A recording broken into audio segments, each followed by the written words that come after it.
Welcome to TOOKY'S Sidebar, a book club for E-Dial P-Dials. I'm David. I'm Gabe, the brown dwarf of your desires. And I'm Capitalissimo, and I'm... God damn it, sorry, I fucked it up. You're struggling to get one out. I'm struggling to get one out.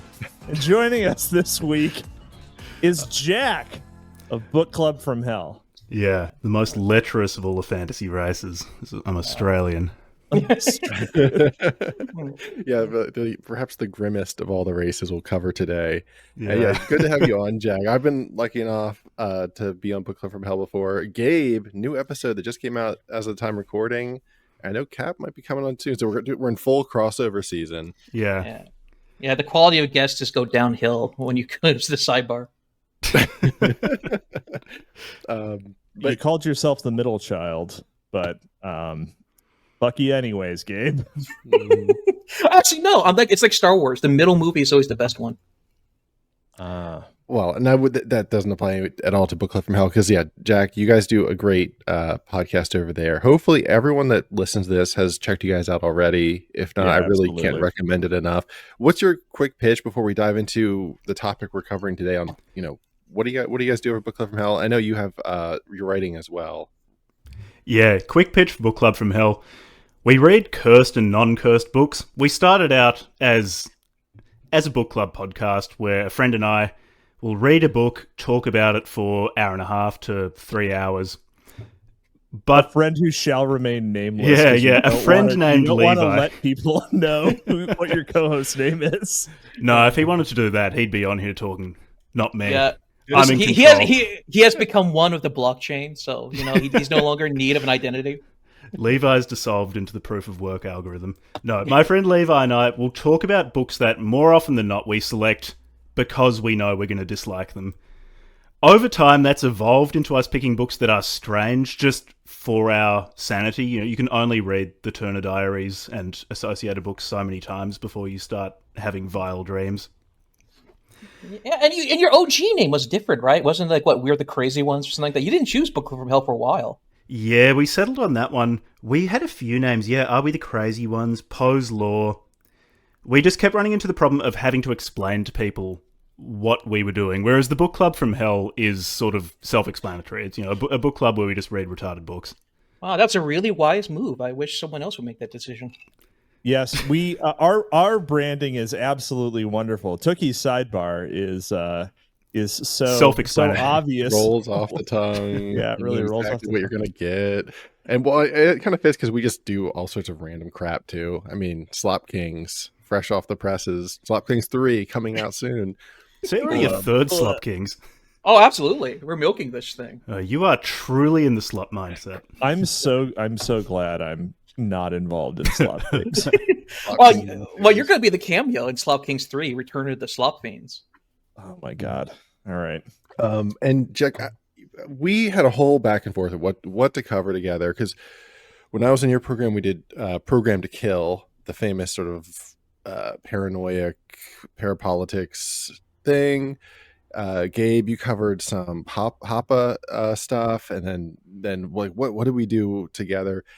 I remember the other one of my suggestions was The Delectable Negro, which we may still cover one day. And then the other one was F.A.T.A.L, which you mentioned you were interested in. Or was already on your list. How did that happen? How did it become your one of your books to read? Well, so Levi knows more about tabletop RPGs than me. I've played one shot in my entire life. But we were both aware of F.A.T.A.L just because it's famous or infamous for being not only a fairly autistic tabletop RPG, but also just being full of gleeful racial stereotypes. Everything seems to get back to having sex or raping someone. I get all roads lead to Rome in F.A.T.A.L. So it seemed a fairly natural fit for our podcast, and it seemed a fairly natural fit for a podcast crossover between Book Club from Hell and TOOKY'S Sidebar, particularly because you, David, seem to have quite a bit of experience with tabletop RPGs. Yeah, David, do you think the Broser guys want to come on and play a session of Fatal? No joke. I'm actually planning to shit test them. Spoiler, because one or two of them I think still watch me, but I'm gonna troll Jeffro, and I'm gonna challenge him to play Raw rules as written Fatal. That might be an upcoming arc with our buddies in the Bro SR. And it's funny you mentioned that, because I've known Fatal. I actually stumbled back on 4chan traditional games way back in the day, because people, whenever someone said, "Oh, I want to play a game that's like this," or "I've never played a game before, what should I play?" People would always shitpost and say, "Oh, Fatal." You get like 20 guys in a row just like, "Yeah, get Fatal for sure," and then you check it out. So of course I had to check it out. So for the uninitiated, and I'm just gonna go ahead and put this bad boy up there if you want to hit us onto the front page of the book there, David. Oh, sure. Yep. So for the uninitiated, what is Fatal? Fatal is a tabletop role-playing game, just like Dungeons and Dragons, except not at all like Dungeons and Dragons. It's more historically accurate and more Aristotelian. Agreed. Far more historically accurate. It's more historically accurate and more Aristotelian, entirely in a Gabian way. And long time listeners and viewers of Tookie's Mag will understand exactly what I mean by that and all of the good and bad implications. Now, most Pop Tuggers will know that I'm a Platonist. Thank you very much. Not an Aristotelian. So fake Gabe fan alert there. Okay. Did that hamper your enjoyment of Fatal, Gabe? You know what? It gave conflict. There was a dialectic that played in my head the entire time. But he does reference to Republic multiple times. He does reference to Plato a couple of times. And there's a weird kind of dialogue where he claims to be Aristotelian, but especially when he discusses the politics section or the society section, it comes much more, dare I say, a pinch more Straussian than what his actual beliefs are. But we're going to save that for later. Quick pause. Yeah, let's finish what it is. This was released at the turn of the millennium. Approximately, I think the first release of this game, and I should avoid being too cavalier with the word release here, but was 2001. We have the second edition of Fatal here, which is available for free on archive.org. Fatal Games is totally defunct. This stuff is not available. I did my level best to find a physical copy of this fucking book, which is damn near 1,000 pages. Mm-hmm. And I 977 chonkers. Yeah. I don't know if physical printings of Fatal were ever made, or if they were ever released into stores or actually available for purchase online and delivered to buyers. I don't know if it exists in a physical copy. If you are listening to this and you have a physical copy, I am interested in acquiring that. So reach out to us. Top Tucker, so give us the money. Give us a small $10,000 loan so we can buy the physical edition. But it was released by Fatal Games of Chicago, Illinois. And in the first edition, which was called what was it again, Jack? You had that on the tip of your tongue last time. Yeah, it's fantasy adventure to adult lechery with the first edition release. The much more confident release. The second edition is really marred by an apologetic tone, because I think they got quite a bit of pushback from the first release. Yeah, the second one insists upon itself in terms of its own validity. Yeah. He really wants you to believe that his the fantasy races you see here, the man with the very meaty wings and the little silver fellows, that they have a degree of historical accuracy. Yeah, the historical antecedents in 14th century Europe of the meaty angel man. Yeah, I seriously thought all these were like legs. I thought he was like a little robot-legged guy until this particular read, because I had read this, in like 2008 or something like that. And I guess in terms of like the content of let's talk generalities about this book. Why is it special? This one actually is probably the most well-tread of anything we've covered, because is an infamous book for a reason. Though I don't think Very many people have infamous, read it, yeah. probably to the levels that we have here. Not that any of us are experts, or I even after reading a lot of this, I am not comfortable saying I could run a game. Are you of saying this. you wouldn't be an E-dial? I would be a poor E-dial. You would be a poor E-dial. E-dial in is the second edition. dungeon The first master. edition, it's a MAME master. Who's the secondary master? Dare I ask? Yes. A series of submasters. No, MAIM, MAME master. Oh. Yeah. Oh. MAME master. Yeah, rather than game master. Very good. Very Yeah. good. It's about inflicting pain. That's the joke. Yeah. Yes, thank you, Gabe. Thank you for explaining. I have a ton of thoughts about this. Like, why is this interesting? And we're going to go through some of the sections, particularly like some of the characters, the race, the stats, magic, and all that. But like conceptually, I find this like a fascinating book for a lot of reasons. Like the writing style. This book is it it's 900 pages. And it's like you get 100 pages of just like almost AI text dribble. Like this is just the most drivelly like descriptions of like, oh, what is time? The seasoning, and like what is a leather worker? And it's like the most straight up. And then you'll get these like inspired 20-page spurts of like the most perverse, insane shit. And then you'll just get like 20 pages of just stat blocks. They're just like incoherent, just like on a ratio. Like, what does this even mean? Right. It is wild. That, and then there's the whole like the simulationist approach of this book. I think I'd love to hear you guys' thoughts on that and like what they're trying to achieve. And I guess Jack, maybe as the guest, I'm curious what your main takeaway is from this book in terms of like what makes it special and what is it trying to achieve. So I'm not coming into this with a great deal of context, so I'm not actually sure if most rulebooks for RPGs are this autistic or not. But that was one of my main takeaways. They are not. It particularly struck me when I got to the part where he was talking in depth about the various the morality and ethics systems, which seemed to be kind of a retarded version of the Nicomachean ethics. That I thought that this was both something very, very special and something that you need to be obsessed with toy trains to enjoy. But I'm not sure how if this is just an aspect of like tabletop gaming and I'm not used to it, so it seems really odd to me, or if this is actually a very unusual rule book. I do agree with you how there are long sections of quite boring prose, and then when he gets to something to do with sex, and more often than not just some bizarre form of sex, he turns into William Shakespeare.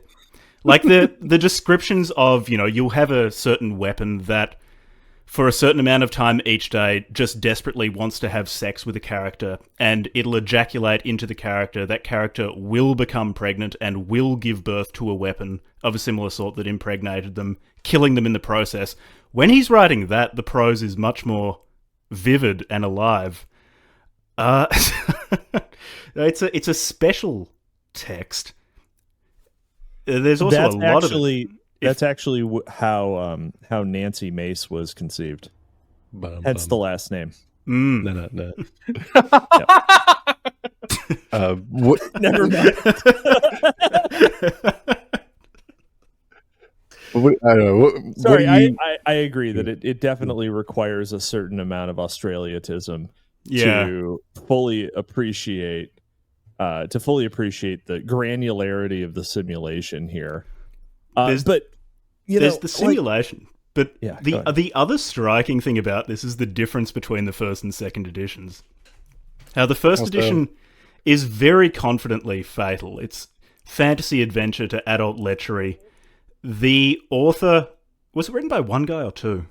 I thought there were two people involved. There were a couple collaborators, yeah. Okay, yeah. But it was mainly Hall, Byron Hall. Yeah. Yeah. It's very confident in its degeneracy, whereas in the second edition, obviously, that this must have been written at least to some extent, for accolades, or he wants people to like this. And so it opens up very defensively, explaining that, sure, there's a ton of fucked up sex in it and a ton of rape, but actually it has historical precedence, and he's just trying to make a world as close to the world of 14th century Europe as possible. And then he'll also offer philosophical justifications for why things in the book are the way they are. And that's another interesting part of it.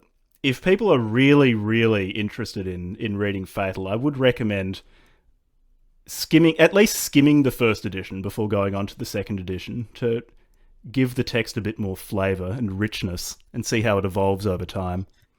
Mm-hmm. The text is certainly rich in something. It's yeah, this guy was just stroking his hog most of the time when he was writing this.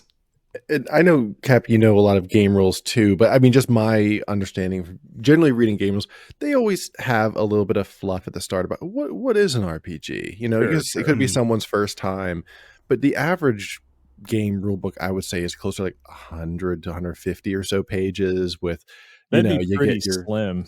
That'd be pretty slim. Okay, you know, if it's broken into players, game masters, and then like resources book like D&D is, then each of those books is usually like 150, 200-ish. Like I think they're more than 100 for sure. The for ones that are like all-in-ones, like they can get up to like 500 pages with the tables and appendices and stuff, but they usually don't get to 900 something. This was really a labor of love. He crafted it. He didn't half-ass anything in this. Part of it is that a lot of the tables, so just so people know, there's a lot of rolling D1000 because the guy who made this really focused on stats. The bell curve is literally in this book. And I don't just I don't just mean in the racialist sense of the bell curve, which is also in there, but like just because he's trying to make the character generation, which is this whole thing that people have talked about endlessly, trying to make it have as few outliers as possible. Yeah, there's a whole concept of spiky results in stats and in random number generation, where if I roll one 10-sided die, there's an equal opportunity I'll get a 1, a 5, or a 10. Like every single number outcome has equal probability. Whereas if you roll like 10 d10s, you have a higher probability of getting like more in the average. And so he goes ham on this in character creation, which, I mean, maybe we can start drifting into that as an aspect of this. I do have two things to say about the opening one before we go to that, if you don't mind. Good. Well, okay, then I'll just close out this thought by saying it actually makes this would be a nightmare to play, because at least there's a character creation. You're rolling so many dice just for like a simple generation, just so it's sort of in the center of this curve. And then in addition to that, as we'll cover during character creation, you have all these additional modifiers you're going to add to adjust based on that heavily like centered number. But yeah, go ahead, Gabe. Well, if you look at I think actually the preface to this is kind of important, actually. Like, you say that the definition of role-playing is unnecessary, but I think for what Paul is trying to go for, like, no, go back to the mean system, for example. We had the MEAN, the mean system, right? So it's a play on words, right? Mean, because it's a quote-unquote mean or like edgy book, but also I think he's referring to the golden mean in this as well, because notice later on in the book he mentions the golden mean of Aristotle here. And the whole point of role-playing here. So I just think for future reference, if you're reading this, go back to the opening of the text where he talks about the golden mean system, which is a play on words, obviously, right? The mean system and the definition of what an RPG is. Because he discusses what an RPG is and choices and what it means to make choices within an RPG sprinkled throughout the text, not only within the universe, but also as the authorial intent. So just keep that in mind as we go through the book. Mm-hmm. Yeah, no, definitely it's a reference to the mathematical idea of the mean and trying to make everything heavily centered. Like that's a main focus of his. Do you guys have anything else on the intro then? No.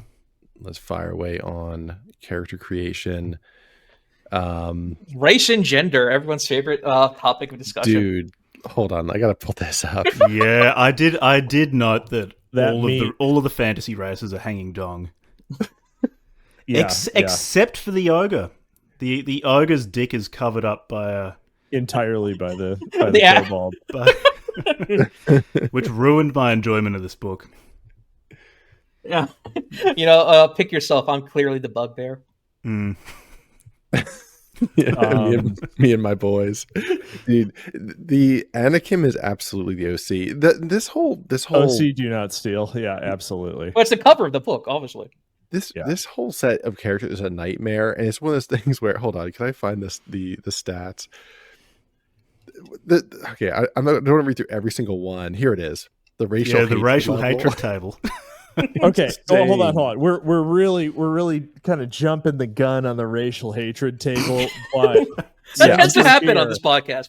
Since we're here, just to be clear, so it goes 1 to 5, 5 being most hated. Yeah, 5 is by far the most common number Kill on on this. sight. Yeah, it's basically a fight on sight, and virtually all of the races hate each other. The humans and elves, dwarves can get along slightly, but it's still like you don't really get better than a 3 for a different race, which is like grudging tolerance. Yeah, which is like grudging tolerance. Like not, I wouldn't want one living in my neighborhood, but I'll do business with them. Yeah, right? we gotta make a version of this with Twitter group chats. This would make a killing on Twitter. Oh, that is God. Yeah. The wild thing is that they recommend, in that old D&D style, you can roll up randomly generate which race you are. But it's like, dude, like that will not work. You're all like, oh, what race are you? Oh, I'm a human child eating race. Yeah. You mean that's a problem because I'm a human child. Which is definitely something you can accidentally roll. You can roll age, and you can be a child. So yeah, I'm jumping ahead though. Yeah, who wants to? Maybe we should do this in a more organized way. Who wants to take the crack and be the race and gender? I'll go. I'll be the primary. I'll be the principal racist. Okay. So all right, we're just gonna go down the list here. So we have the Anakim, excuse me. They're the offspring of fallen angels and mortal women. And the first fuck up that he made with the historical and fantasy accuracy is that he says that that ancient terms for the Anakim are the Anunnaki, which is not what the Anunnaki were. The Anunnaki were a precursor alien race said to have designed humans in certain mythologies, or the Nephilim, which is actually what that would be, the offspring of angels and mortal women. Anyway, they're basically, if you're familiar with D&D, they're tieflings. They're tieflings, but they are, strictly better tieflings. They're giants, and they have tons of advantages. And they're the OCs. They're the special boys. There's a lot of stuff about pregnancy with them too. And there's one with, like, their babies scream and cry when they're with. There's one trait that I think you can roll for, where it's something like once a day. If they touch a baby, there's a chance to make the baby piss, vomit, shit, or vomit. But I think it has a 1-day cooldown, so you can touch a baby again and they won't piss, shit, or vomit. Yeah, but it's only the first time. Yeah. So they're very useful. Yeah. And don't forget the thunderclap one, where their fart is so strong it literally causes sonic damage. Yeah, there's also the Anakim causes humans within 1 foot to desire anal sex according to their sexuality. Yep. Beautiful. And I mean, some of them are just like, you are super, like, you have an abnormal hatred for trolls. except Anakim all have hatred for trolls. So it's an extra hatred. Extra. Yeah. Isn't there a self-hating one too, where you hate other Anakim? I'm quite sure there was a self-hating. Yeah. There is. And there's one where like your jaw can unhinge and you can like eat a whole corpse. Slowly devours food like a snake. They need to feed once per week, consuming at least 1/3 of their body weight to survive. Digestion of food, which is 1/3 of body weight, takes 1 hour. Bone is digested as well. Anakim has a mouth circumference of.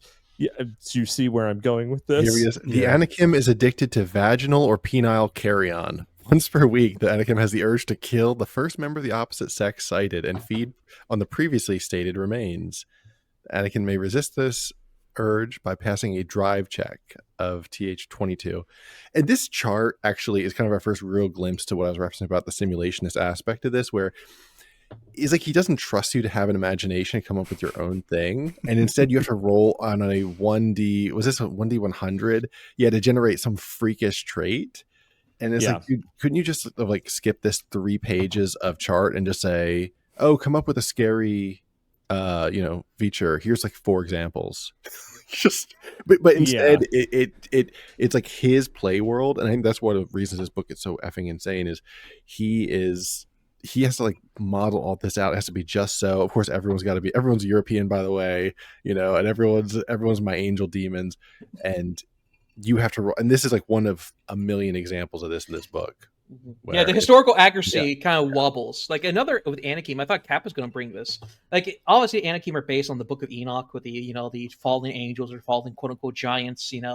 Azazel getting down with the human females. Cucking the human males. The Nephilim are also in Genesis, but go on. Yeah, but the whole point, he says, it's 1350 Europe without the Christian. He even says this is not a Christian world. Christianity doesn't exist. But he specifically put Bible lore inside the quote-unquote purely pagan universe.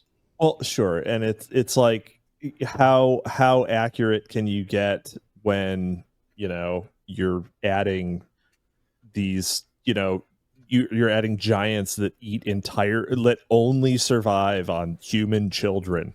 Like how many, like, you know what I'm saying? Like what do we mean by simulation in this? No, that one's historically accurate. I'm pretty sure I read one with the Brother Grimm story that talks about that. That's historically accurate. Okay, great. Go on.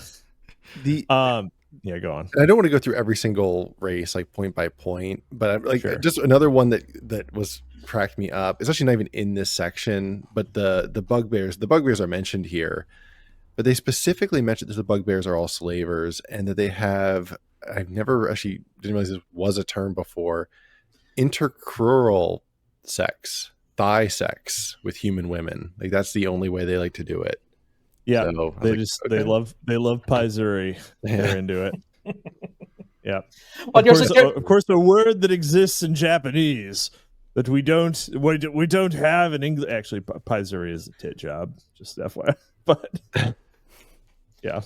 Yeah, and also there's no Egypt in this universe either. So this is 100% Europe is the world. Very Yachian here. And with the bugbears, there's this one quote. It's one of the first paragraphs. It's so Bappian. It basically is like full Bronte's pervert. Like we are pirates. We conquer and slaughter for our vitality just because. Like the bugbears are the Baptists of this universe. Yeah. Baptist. Yeah.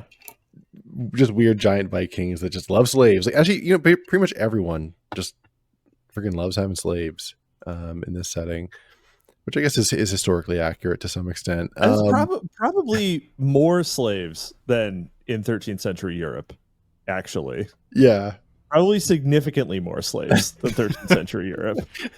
You need to question the historical. The whole Christianity thing is funny. It's like, it's also gotta be historically accurate, but also there's just no Christianity except for some weird oblique references. But I'm also not going to incorporate a new religion, like a clear new religion either. And he's also scared of making up different races. Like he clearly with the brown dwarfs, like they're the tricksters. Like they sometimes play pranks on families, and they kind of like they have they have their favorite OC family, human family they like to hang out with. Like that's clearly supposed to be pixies, or much more of like the trickster fairies. but for some reason he just makes it another version of dwarf. Like, why is this a race? Why is this a playable race? Them and elves, because the elves literally can't leave their forest without dying. And it's like, well, one type, yeah. Also not playable, right? Like one of the races of troll can't leave, like turns to stone in the light. Yeah, no sun. Problem. Yeah, I mean, I don't know. Like this is like kind of the problem of any, like, oh, you want to do a campaign with evil races in D&D? Well, that's it's gonna be tough, right? Yeah, you just only travel at night.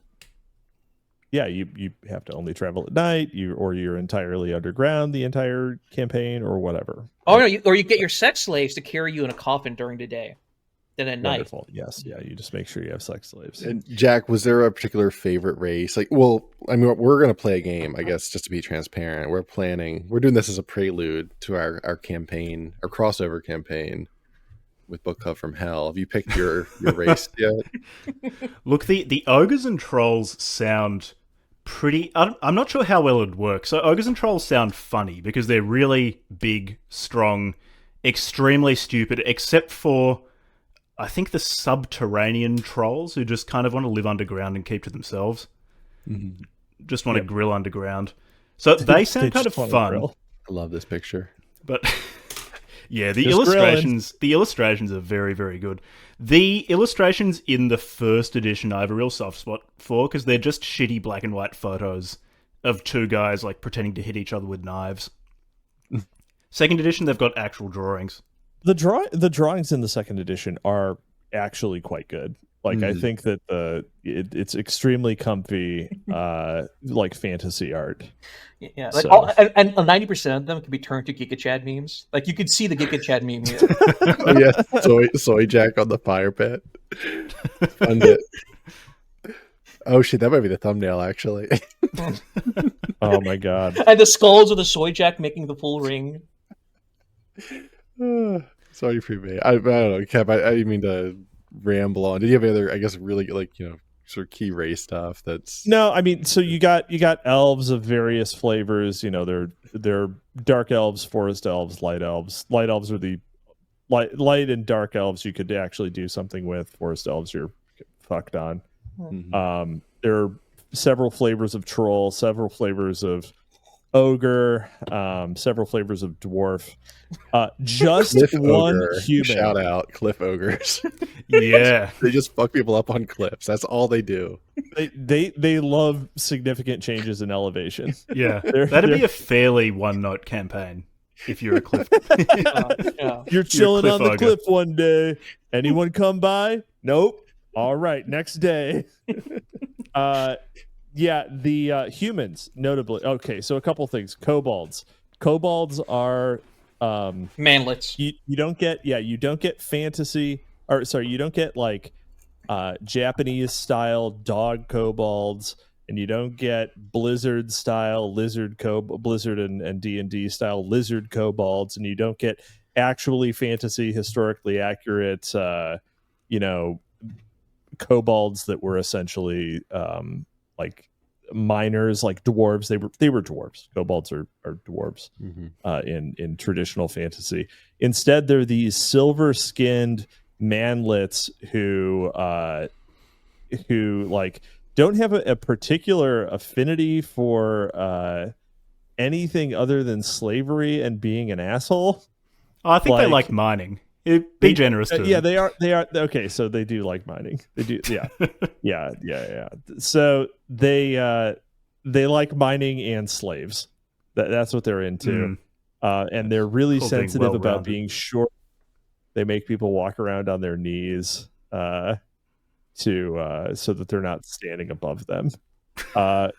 But like, doesn't that sound like but you can't do anything with that race either, because even though they're like the same scale as humans and they don't necessarily eat humans, they're a hostile, like objectively evil species. Well, So- no, what you can use, he does say they can use their greed. They do, because I kind of like the diversity of races. I think you can make a really fun campaign. Are you saying diversity is a strength of Fatal? In this case, if it supports slavery and rape, I'm going to say yes. I'm going to take a stance on this. The pro-diversity case for this case. Because imagine a campaign where the cliff-throwing troll just wants to go home. The subterranean troll just wants to go home. The kobold's super jealous because the evil protagonist, the antagonist, Sauron, stole his girl and his ring, which he values more than the girl. It's Like, you so imagine tall. Yeah. you can imagine the team dynamic. You can imagine the man or woman dynamic playing out, right? It's just the problem is the racial hatred system. Like you have to ask. Because the thing is, he does say that your A.T.A.L or whatever the game master is called. He does say the game master can like tweak the rules for the sake of the campaign. Because you can't have them hate each other to such a degree that they kill each other. But I got look at this. Like you can imagine the campaigns you can have with this. I actually kind of think the diversity of races here can lead to an interesting campaign. I mean, sure, except you would have to basically just use. Yeah, okay. So you just use a different system, right? Like, or you'd use not the stock world that he is providing here. Yeah, right? You would say, all right, well, we have all these guys, but the world actually works differently. Yeah, or you put a cap on the racial hatred, like like you keep it to like a slightly banterous mercenary group, right? Okay. It's like when Francisco Franco used a bunch of Moors during the Spanish Civil War, like that kind of thing. Like it's like they're unified by their hatred of communism. They're unified by their hatred of women in this case, in this scenario. That's the only thing, though. Like a third of these are subverbal, like animals, basically. Like the ogres are mostly actual retards. They're not even they just are. Yeah. Well, the highest IQ an ogre can have, I think, is 90. I think in one of the charts in the intelligence section, he says the highest ogre can have is 90. And that's not bad for an ogre. You could play as a 90 IQ ogre. Yeah, but in the context of this world, isn't a 90 IQ for an ogre absolutely astonishing? Because I thought almost all of them just were too stupid to speak.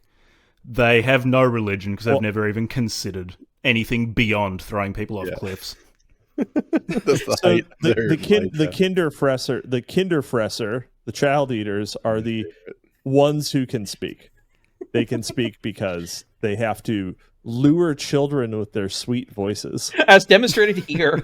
Yes, as demonstrated in this artist's rendition of a Kinderfresser luring a child with its sweet voice and very convincing argument of "let me in." Yeah, eats only children. Yeah, sounds like a great character I want to add to my campaign. Yeah, just bizarre, and we've run this one section for a bit, and then I don't know what else in terms of what do we want to cover in terms of character creation. Obviously, there's gender. I don't know what there is to say. This is where it gets Aristotelian. This is where he actually does just cite Aristotle in the stat differences between the genders. Yeah. Well, the depiction of gender is kind of interesting because on the surface of it appears kind of horny, incel, degrading of supposed women, and there's certain aspects of it that are true, but there's also aspects that aren't. Because if you look at the way he describes, for example, BMI, he goes full 0 HP Lovecraft. The lower a woman's BMI, he literally uses BMI stats. The lower a woman's BMI is 15 plus to like physical attraction, right? So the more anorexia is like a broken trait. Being underweight is it's not only that. Attractiveness. As a woman's bodily attractiveness stat increases, her cup size also linearly increases and her body weight decreases. Mm-hmm. So the ideal woman is just a tit. Yeah. It's like it's just one double G's and she weighs 40 kilos. Sounds accurate to me. Yeah, these are BMI calculations. I'm skipping into the body section. Yeah, here it is. You just missed the BMI. So the gender so the gender modifiers are great and true in that it causes men to be basically twice as strong as women, women to be much more attractive, have better faces, better better linguistic intelligence, which is obviously false, and better math intelligence, and men have better analytical intelligence and spatial intelligence, which is Confirmed. true. Yeah. Confirmed. More drive, but less and men have more drive but less intuition. Mm-hmm. So literally, women's intuition confirmed. Yeah, and this is also one of the ones he sources in the footnotes at the end of the page. Yes, and he quibbles a little bit. Like, for example, like men and women do have the same hand-eye coordination. There isn't a difference in hand-eye coordination, which I find odd. Because even at this time, like shooting tests were already happening, where male marksman versus female marksman. I thought that most rule should have been debunked by early 2000s. But other than certain nitpick stuff, like he does have the understanding of the difference between men and women. There's the I love the BMI part. I was in tears when I saw the BMI right there. Yeah, I love the BMI so much. Yeah. Anyway, but this whole section basically says don't play women. Yeah, they're pretty much unplayable. And that's not the case. You can play as like a silk, because you can play as a womb weaver. Like you weave the cloth and so forth, and sell it to the tailors. Like there's multiple. That's what I want in a fantasy RPG. Really? Well, a cheese maker. Yeah, you can. I think he puts so much, and you can become a cheesemaker guild. You can become a dice maker. You can become a hook maker. Like literally a guy who just makes hooks. There's an entire. There's a boy. You know what I wanted when I sat down to play this game? I wanted to be a niche medieval peasant with one very specific trade skill. Dude, do you know how many like working simulators there are on Steam? People would love that. Did this game take off in Germany? Yeah, right. Dude, I just realized there's a Norwood chart here pretty much. Thin, balding, and fuzzy. You get such a facial charisma negative modifier for negative 4d20. Holy shit. Dude, Costanza cells are on suicide watch. It turns out the evil lord in this universe is the Norwood Reaper. Yep. It's a dihydrotestosterone. It's the most dangerous foe-faced. But there is like just the level of detail here. Medium thickness and curly hair versus medium thickness and straight hair is a 1d10 versus a 1d12 difference. And it's just another one of these things where I'm just like, what? Like, in what world would it ever be? Medium thickness and wavy is. He's just describing Fabio. Yeah. He's like, Fabio hair is the most attractive hair for a man. As a person of or for fat anyone, hair. actually. I guess for anyone, actually. I can't confirm. Oh, eye color. Women automatically have more attractive hair, +8. Yep. True. Any benefits for that? Infants get a -74. Fuck you, infants. You're all bald. Actually, this is a page I had marked to cover. Areola hue. What do we think about this? I 100% agree. I know like there's like 10 Skyrim mods that allow you to do this. He's in a lot of ways he's before his time. You've been a great Skyrim modder. And I think this is just his commitment to accuracy, not accuracy, into immersion. He really, really, really wants you to be immersed in this world. And it's true. I sincerely believe this, right? Because yes, anal rope or anal diameter, that classic cliche of the F.A.T.A.L. Anal circumference, yeah, that too, and all that kind of aspects of it. But really, what he wants you to do is try to plant you in this world. Because yet again, he's an autistic Aristotelian, and I genuinely believe this comes not so much. Yes, horniness may have been the initial impulse, but through that impulse, he tried to shape an extremely intricate world. I don't think horniness was the initial impulse here. I think he wanted to build the peak simulationist RPG, and like every time his refractory period ended, he was still working on it, and he just needed to edge by making a new table. Yeah, like this is a man pulling all-nighters. Like this is what you. This is a man literally pulling all-nighters. Actually pulling. He's tugging all-nighters. He's tugging all night. Yeah, I agree with Cap here. I think there's a divide on today's court right now. 2 people think it's a pure simulation. 2 think it's just goon core, right? But I generally do believe because he wouldn't make a cheesemakers guild and have an intricate guild system. You have to work 5 years as a cheesemaker guild to make the perfect cheese Danish in order to advance to journeyman, right? It's only your master allow you to take the damn test, right? He has intricate a guild system. And like, if you're just horny with the boys and you just want to like have a tugging session, you're not gonna go read this rule book. You're not gonna read all 977 pages. Yeah, I'm skeptical that anyone actually played this. I'm sorry. Go ahead, Jack. I was just going to say, maybe I'm coming around to this simulationist versus just pure horny perspective on this, because maybe it's a background of autism with intermittent horniness. Maybe we can track the periods of tumescence and release based on how florid the prose is. It's the refractory period is the tables. And then when he's in the mood again is when you get the long descriptions of what it means to be a whore in as your vocation. Because like in the vocations, anything that is remotely relatable to sex has about 5 times the length of something like a cheesemaker, which is certainly in there. That was when he was depleted and flaccid. But as soon as he's ready to go, he's gonna throw in some sort of sexually charged description. So before we leave the features, the character features, I'd like to go to page 48,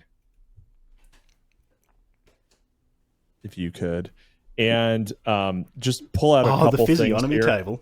So yes, so number one, physiognomy. So there are, so it's like actual, Chaucerian physiognomy here. Like a mole above the mouth means you're going to be financially stable, but a mole on your brow means you have a big heart and you're tolerant and pleasant. But a mole on your cheekbones means you're likely to end up a victim of love triangles. But also jawbone accentuated if you roll 41 or 42. If you're a man, it's great because you look like Giga Chad, and if you're a woman, it's bad because you have a man jaw. Yeah, you look like a high performer. King Charles face. Yeah. Yeah, it's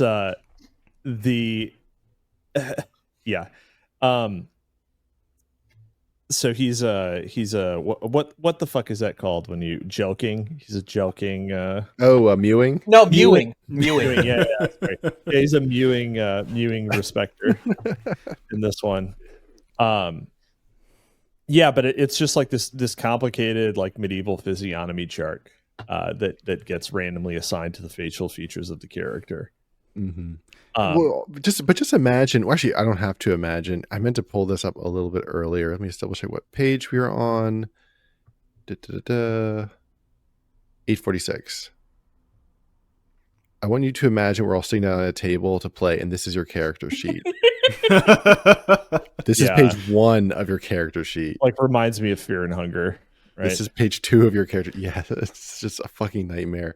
Well, and then just you're gonna have cram in your notes here. Page 1 is VATS. Mole on ear, jaw slightly protruded, very disrespectful, and just like all this other shit. Like, and you're gonna, and it just boggles my mind of how you would like conceptualize this and keep this all in your head in any way any of it would matter, because like D&D, most other games, you have your core 6 or 8 or whatever attributes, and then you have a couple of skills of like, oh, my guy can climb well, my guy's athletic, my guy is a swimmer, I don't know, something that's not athletic maybe, and that's it. Like that's your character, that's what you get plus 2, and then everything else is irrelevant. Whereas this, you have to, if you want to play accurate, if you want to simulate accurately, you need to be a fucking computer. Like you need an Excel spreadsheet for this stuff. Dude, imagine you're one of his horny bros. Like, oh yeah, dude, we're gooning tonight. He's like, okay, Fred, ready for this? Boom, fill out the body chart, baby. Like you got to edge. You're gonna be edging for a long time. You gotta keep that thing. You gotta keep that thing cracked before you really get into it. So. There's also well, hold on before we do that, let's go to page 49. Mm-hmm. So it does not seem like okay, so I'm gonna make the case here and elsewhere that really, if you're going to do a simulationist thing, and this is approximately when like Dwarf Fortress started development, but like, which is of course a fantasy, heavily simulationist, like labor of love game that has grown into something unwieldy, unbelievably obtuse, but also like quite special, right? You really, if you want to do simulationism, you gotta do it in a video game, because like you could generate a lot of like NPCs with these tables, but it's kind of rough to do a player character with it if you're intended to actually role play an individual, especially because we're looking at the freak of nature table. So you roll a 1 in a million roll, like literally 1 in a million. And then you roll a 1d100 to determine what your thing is, and you just get a fucking birth defect. Best case scenario, you get a supernumerary nipple, which is just 1d10 minus body attractiveness because you got 3 nips, bud. Mm-hmm. But you could also have pectus excavum, which means like your chest is concave, and so you're just weak because none of your muscles are right. And don't forget the vibrating vagina one, where for some reason you put that in the mental illness. That's not one of these. One of them is you're a hermaphrodite. With the complexity comes other challenges, though, because remember there was a 1 in 4 chance, maybe it's not that much, but that you have like unseeable nipples. Remember on the nipple chart we were at previously? Yes. 1 of the 4, and you get like a -4 attractiveness, that's negative 1d6. Negative 1d6 if you have nipples that are the same color as the rest of your skin. Which in this case, then it wouldn't matter if you have a supernumerary nipple. Your super nip is unobservable, and so you shouldn't get a penalty. Like, that's I would argue true. that Dude, yes, true. The system is so rich. It's rich because it effectively negates the debuff. It doesn't actually, because he didn't consider that. It's a problem. I disagree. I think he did. But then you're like house ruling it and making up anyway. So I was like, how about I just like make up a character and decide if I want an extra nipple? Like, why don't we just fucking play an imagination game? Yeah, if that's what we're here to do with 8 core stats or something. It's why this system is so funny. And also just obviously the mixtape Hyperborea nationalist, I stand behind the unseeable nipples. The what did he call them? What was it? The movie. I can't remember. What's the movie? The Italian crime lord. The Godfather? Godfather. Yeah, the Godfather nipples. Oh, take me back. Sorry. Go on, gentlemen. Go on. Okay. I'll be here rolling stats. You'll be here for a minute. Yeah. Yeah. Interesting. Nipple length can get really out of control. 3-inch nipples. There's just a couple thumbs just hanging out. I don't know what you're talking about. That's average to me. Oh God. Oh, that's terrifying. Gabe, you just admitted to having nipples the same length as your cock. Hey, on a recording. No, I would say my cock is recording. No, my cock is at least shame. Some shame, Gabriel. No, my cock is at least. I don't even understand. And he left. He left. That's too bad. you asshole. My cock is at least 3 nipples. Thank you very much. I muted him, by the way. Your cock is at least 3 nipples. Yeah. At least 3 nipples. At least 3 nipples worth. At least 3 nipples worth of cock. Thank you very much. Oh my God. All right. I pulled up this gem too. I couldn't miss it. We're getting into like stats and stuff now. Retard strength. Yeah, the stats are fantastic. Yeah. I mean, it'd be a nightmare to be an Edile in this game, but it's very funny to read the stats. I love the fact that dwarves are called gemmers, by the way. They invented the word gem, by the way, in this universe.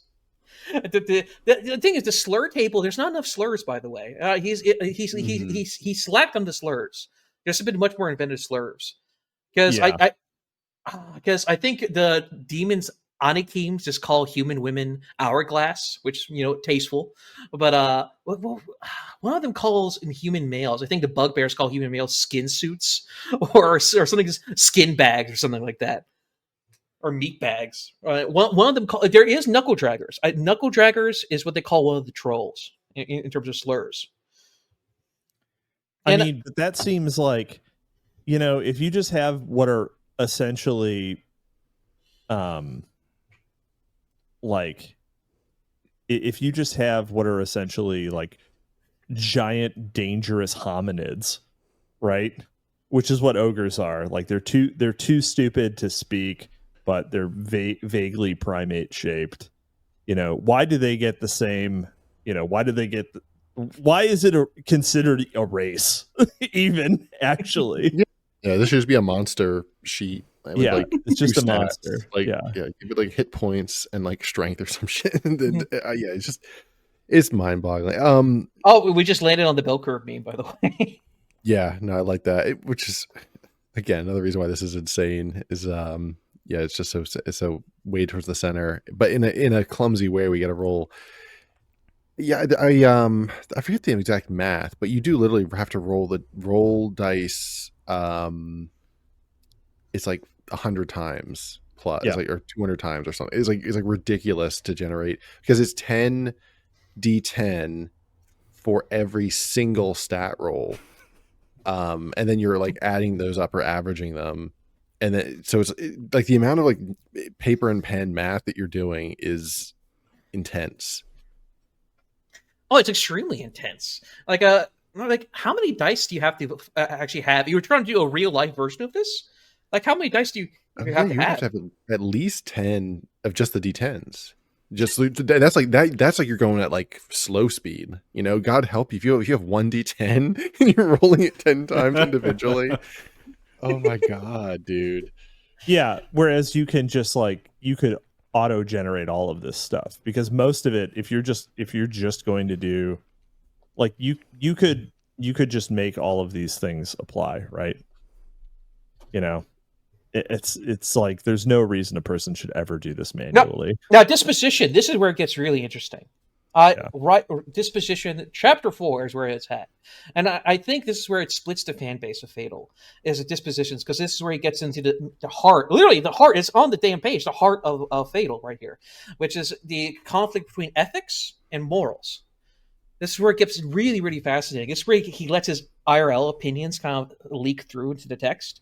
Because if you notice, if you were to control F barristers, BARRISTERS, barristers, which are like defense lawyers in here, every time it refers to a barrister, not even in canon, like as like word of God, as the author of the text, barristers are unethical. They're amoral creatures. They're like generally bad people because they know the law, but they'll defend the bad people, despite knowing that they're bad because they have control of the law. Like Baron Hall dislikes defense lawyers, and he makes it canonical within the universe as an objective moral fact that barristers, aka defense lawyers, are objectively amoral people at the very best. They're at least amoral. Yeah, I mean, all attorneys are amoral. Like anyone providing most people providing a professional service would have to be amoral. They're mercenaries. Like, you're inherently a mercenary. Right.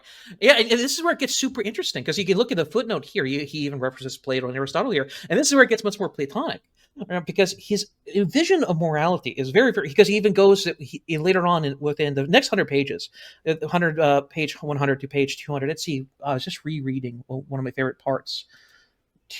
Page 246. Yes. All right. So within the next 150 pages, it gets super, like, most of the sex stuff is mostly gone. Yeah, it's sprinkled throughout the next 150 pages for the most part, right? But for the most part, he's talking about dispositions of morality. And look at all the different combinations. This is a Myers-Briggs chart. He just slaps in here the different combinations of ethics versus moral. You could be an ethically a neutral knight. You can, ethically, you are so addicted to following the code of chivalry that you make bad moral choices. Or you can break the code of ethics of being a knight to follow what you believe is more morally true or a higher moral truth. And he makes way different combinations here. And I think this is where it gets really, really interesting here, because overall, I think Fatal is, in a lot of ways, the tabletop version of Lolita, not in terms of Oh content, my god! but in terms. How did you reach that Cook. conclusion? Yeah, no, this is where the real meat of the text begins. Not in terms of content. I love you, Mr. Hall, but you're now a pro stylist, unlike Mr. Nabokov.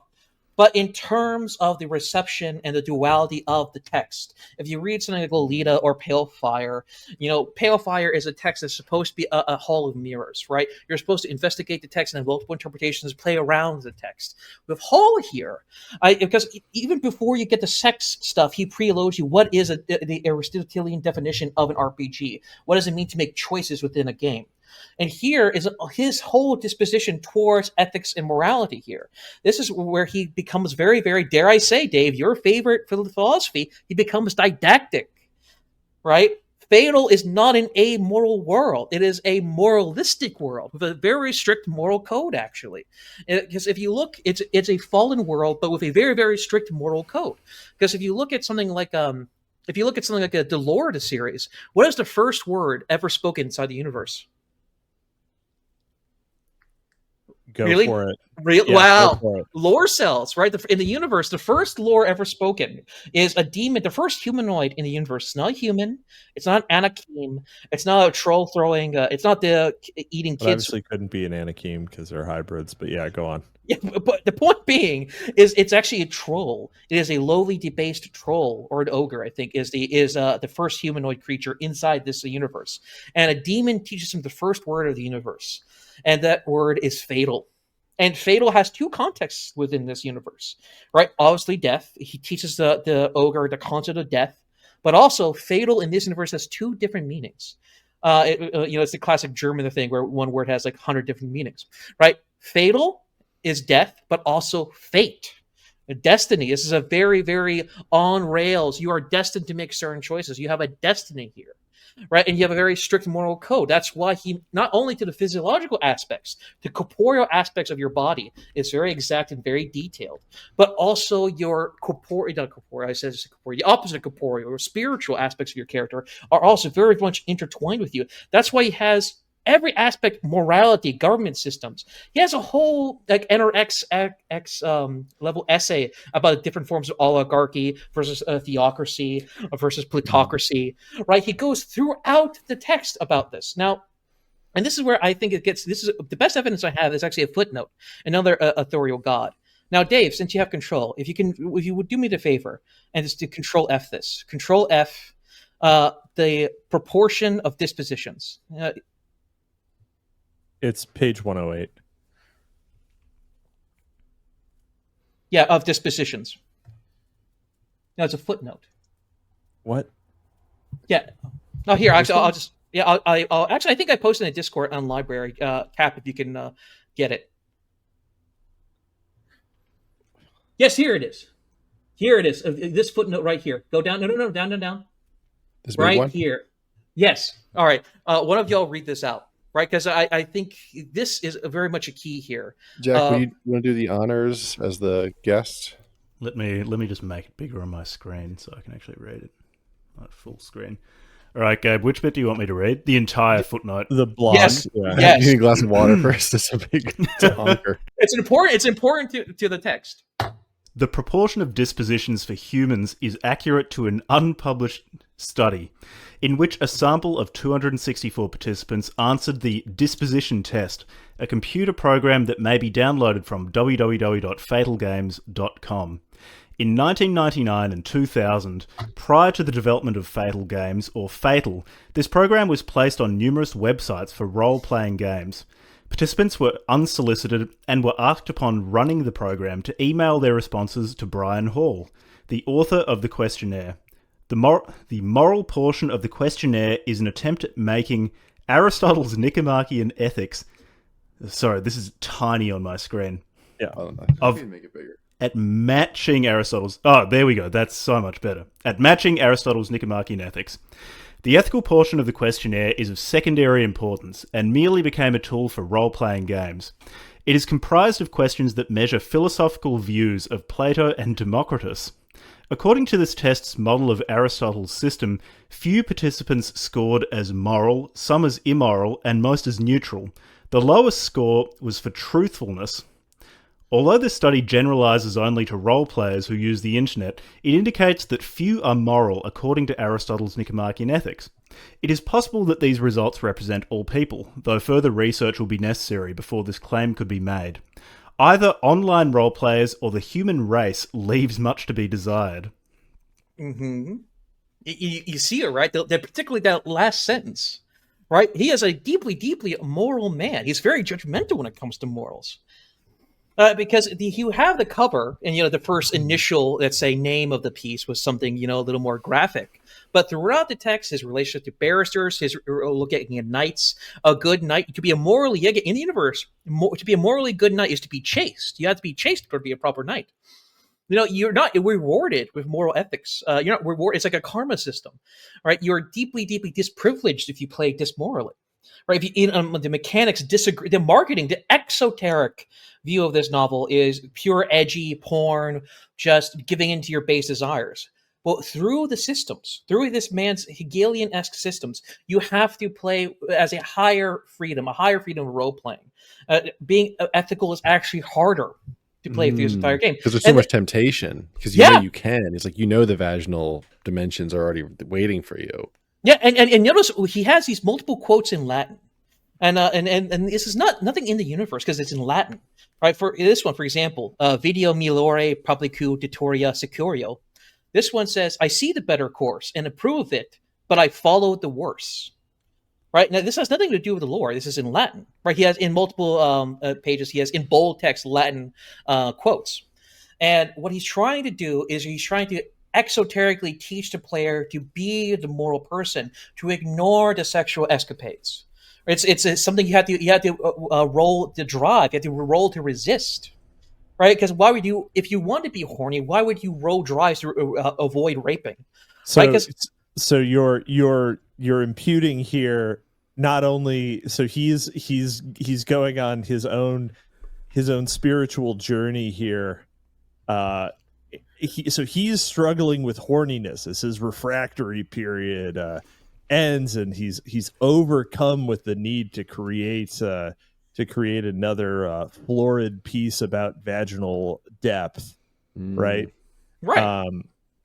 He struggles, and he experiences post nut clarity. It creates a table and talks about the Nicomachean Ethics, and so he's trying to instruct people that there is a moral man who does the immoral thing behind the pen. Even he's crying out that he has a greater spirit than what his hands might have wrought. Yeah, the virtuous are the few in his universe. And so the whole game, and we'll get into some of the spell effects, and we'll get into some of the random modifiers here, but all of them, it's all about rolling to resist, forcing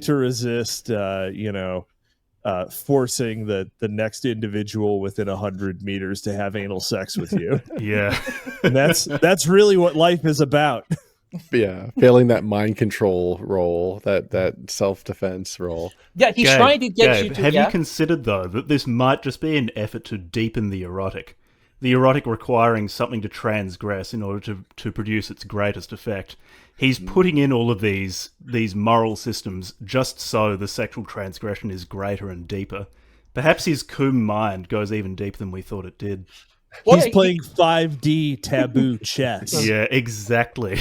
Well, that's interesting, because I was going to go with the Hegelian thread. He wants to teach you a higher form of choice. I'm being a fucking moron. Like, I don't think this is based on Bataille's idea of the erotic.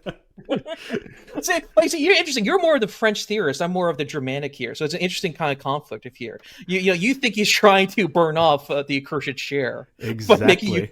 By trying to make you lose brain cells This is the general economy of role-playing games. See, I'll have maybe a higher form of sexuality, a higher form of the erotic, right? It's just, there's this wonderful quote by one of my favorite philosophers, a story by my favorite philosopher, Slavoj Žižek. He talks about, like, an inner freedom or a higher version of freedom. He talks about, your grandmother, your grandmother's dying. She's very old. And your father says, if you feel like it, you can go visit her. and versus the stern father, the authoritarian father, who says you must visit her. Now, in terms of proper freedom, of moral freedom, you're actually less free in the first version because if you want, she loves you very much. He's trying to bribe you. If you are a moral person, you will go see your mother. And in fact, if you choose to quote unquote, the choice is fake in the first version. The choice to not go see your grandmother, it makes you feel guilty. While in the second one, he doesn't care whether or not you love your mother or not. You keep that inner freedom, the true freedom, right? You can say she's a bitch, she's a cunt, whatever. He has taken away your choice to physically see her, but he's retained your inner freedom of your opinion of the grandmother. The internal version of who you are as a person is attained. And this is the idea Hegel talks about in the philosophy of right versus, mere freedom of choice versus a higher internal freedom. Because there's another quote here that's very, very interesting about bakers. It's also in a bold text. It talks about, it's also in Latin. A guy strangles a baker for failing to, he overcooks the bread, right? It's one of those charcoal bread sandwiches, right? And he strangles the baker. And the other man says, why are you strangling him? He didn't make your bed correctly. Well, the man says, well, as a baker, yes, that is amoral for a baker to do, is to burn a piece of bread. His whole purpose in life is to make bread. To fail as that is to fail as a human being, right? So in a kind of a certain way, in his universe, what he's trying to do is try and make you the role-playing game is all about freedom of choice, quote-unquote freedom of choice. And he gives you this exoteric, of erotic, of all raping and all these things. But if you read this whole text, if you understand, you go through the 6 years of journeymanship as a dice maker, and you never dare make dice out of the bones of horses, because that's bad luck. You achieve a higher form of freedom. Or even if you want to go to a French bataille way, to internalize this. If you play an entire campaign where you're just a humble dice maker, when you finally give in to the lust, it's much more of an erotic eruption because it just explodes. Bro, this is play session 30, and I'm a journeyman, and now I'm getting tempted by my boss's wife. See, exactly. This campaign's finally spicing up. We've been playing for 1 year. Yes. Some fucking maniac who's playing slice of life medieval villager in F.A.T.A.L every Wednesday for the last using F.A.T.A.L, and nobody knows that he's got a 4-foot dick that's only like a quarter of an inch wide, only 4 nipples wide. Yes, and that's the proper in Hall's view. That man is much more of a better player than a player who chooses to play a barrister or who chooses to play just a simple rapist who likes to cover and just plays it just a rapist. Sir, I'm just a simple, ethical, but immoral rapist. Yes. I'm just a country rapist now, small town. Good old country rapist. Yeah, he doesn't want the mere rapist. He wants the highest of rapists. He doesn't want a rapist. He wants a predator. The royal predator. Like there's a difference between the humble rapist and the rape of Sabine women of the Roman aristocracy, right? These are two different things. One is a Heraclitus-esque war is the father of all peoples. The other one is just degeneracy and lustful. One creates a nation and one creates a people. The other one's pure debauchery and only satisfies the self. Right? So that's why he drowns in these mechanics. Yes, Cap. I was just going to say, let me tell you about them sobbing women. The victor gets all the loot. Yes, they brought him home by thunder, 2 rotundas, small but cute. Never mind. I'm not going to sing 7 Brides for 7 Brothers, though I sorely want to. That's for the After Dark. That's for the karaoke version. All right. Now, okay, Jack, you're the tiebreaker. Is the Gabe and Straussian analysis correct in this? The choice, the guest gets to have the right to choose if the Gabe take is retarded or not. The brain says no, the heart says yes. Perfect. The inner Bataille, the George Bataille in your soul is agreeing with me right now. Yeah, I think we should do a live writing of this, and just be cheesemakers, just like 4 dudes. They're just like a cheesemakers guild. I just do slice of life games. That would actually be kind of like I'm gonna make cheese that's so much fucking better than you guys. But you're gonna give up your morality, I'll do whatever it takes to make the better brie. Dude, yeah, we could be in a cheesemaker guild. That'd be awesome. And like I'm an Anakim, and I have such a desire to be a cheesemaker, but I'm trying to fight my demonic But everyone's urges. trying to fuck you. Yeah. Yeah. Super powered like sperm constantly impregnating people. It's like, You put a filter of dragon lust into your recipe by accident. And so for 1d6 hours upon consumption, all dragons within a certain radius desperately want to have sex with you. It's like you can see the conflict. You're just jealously guarding your chastity. My chastity and my cheese. I Your am cheese conscious city. of time though. So we've been on, we've done a lot of the character building stuff. Did you guys want to dive into anything? I want to jump into magic and spells. That's funny stuff. Do you guys want to jump into anything on before that? Occupations. We were joking about the cheese maker stuff, but anything actually you want I did want to bring up sexuality actually, because the simulation aspect of this game makes sexuality, among other things, really funny. So basically, you roll D100. Anything over 5, not inclusive, is heterosexual. And in all races, but it's easier for humans because there's no modifier, higher strength makes you more likely to be hetero. And for a human male, I'm pretty sure it's a strength over 155 means that you cannot be gay. And because strength allows you to calculate your clean and jerk, your bench press, and deadlift, you can actually work out specifically how much you have to bench press before you cannot be gay. And the answer is 230 pounds. 230 pounds, so just barely over 2 plates. Yeah, just a smidge over 2 plates, just and throw on a you couple fractionals on the end, and you cannot be gay. I'm pure doc. Gold star confirmed via testing straight. Yep. That was Mishima's problem. He didn't bench enough. As a quibble, though, the bench, clean and jerk, and deadlift numbers are just all fucked up. Because for the same 100% hetero guy... Do you have the page that those are on? No, I just screenshotted it. If you just search sexuality modifiers, it'll come up. Because like your clean and jerk will just be 138 pounds or 62.5 kilos, which is not much. Like I would say that's a less impressive feat than a 104 kilo bench press, or the 167 kilo deadlift, which is it's also the same for that 145 to 159 strength subcategory. Well, I think Mr. Hall, he chose the book over the blade, so Yeah. I'm pretty sure he doesn't know much about proper weight metrics. Yeah, that I feel like these numbers would need to be tweaked before I could really buy into the fantasy of this game and this universe. So at a 230 bench, what are you supposed to be able to? I'm having trouble finding this table. What are you supposed to be able to like deadlift?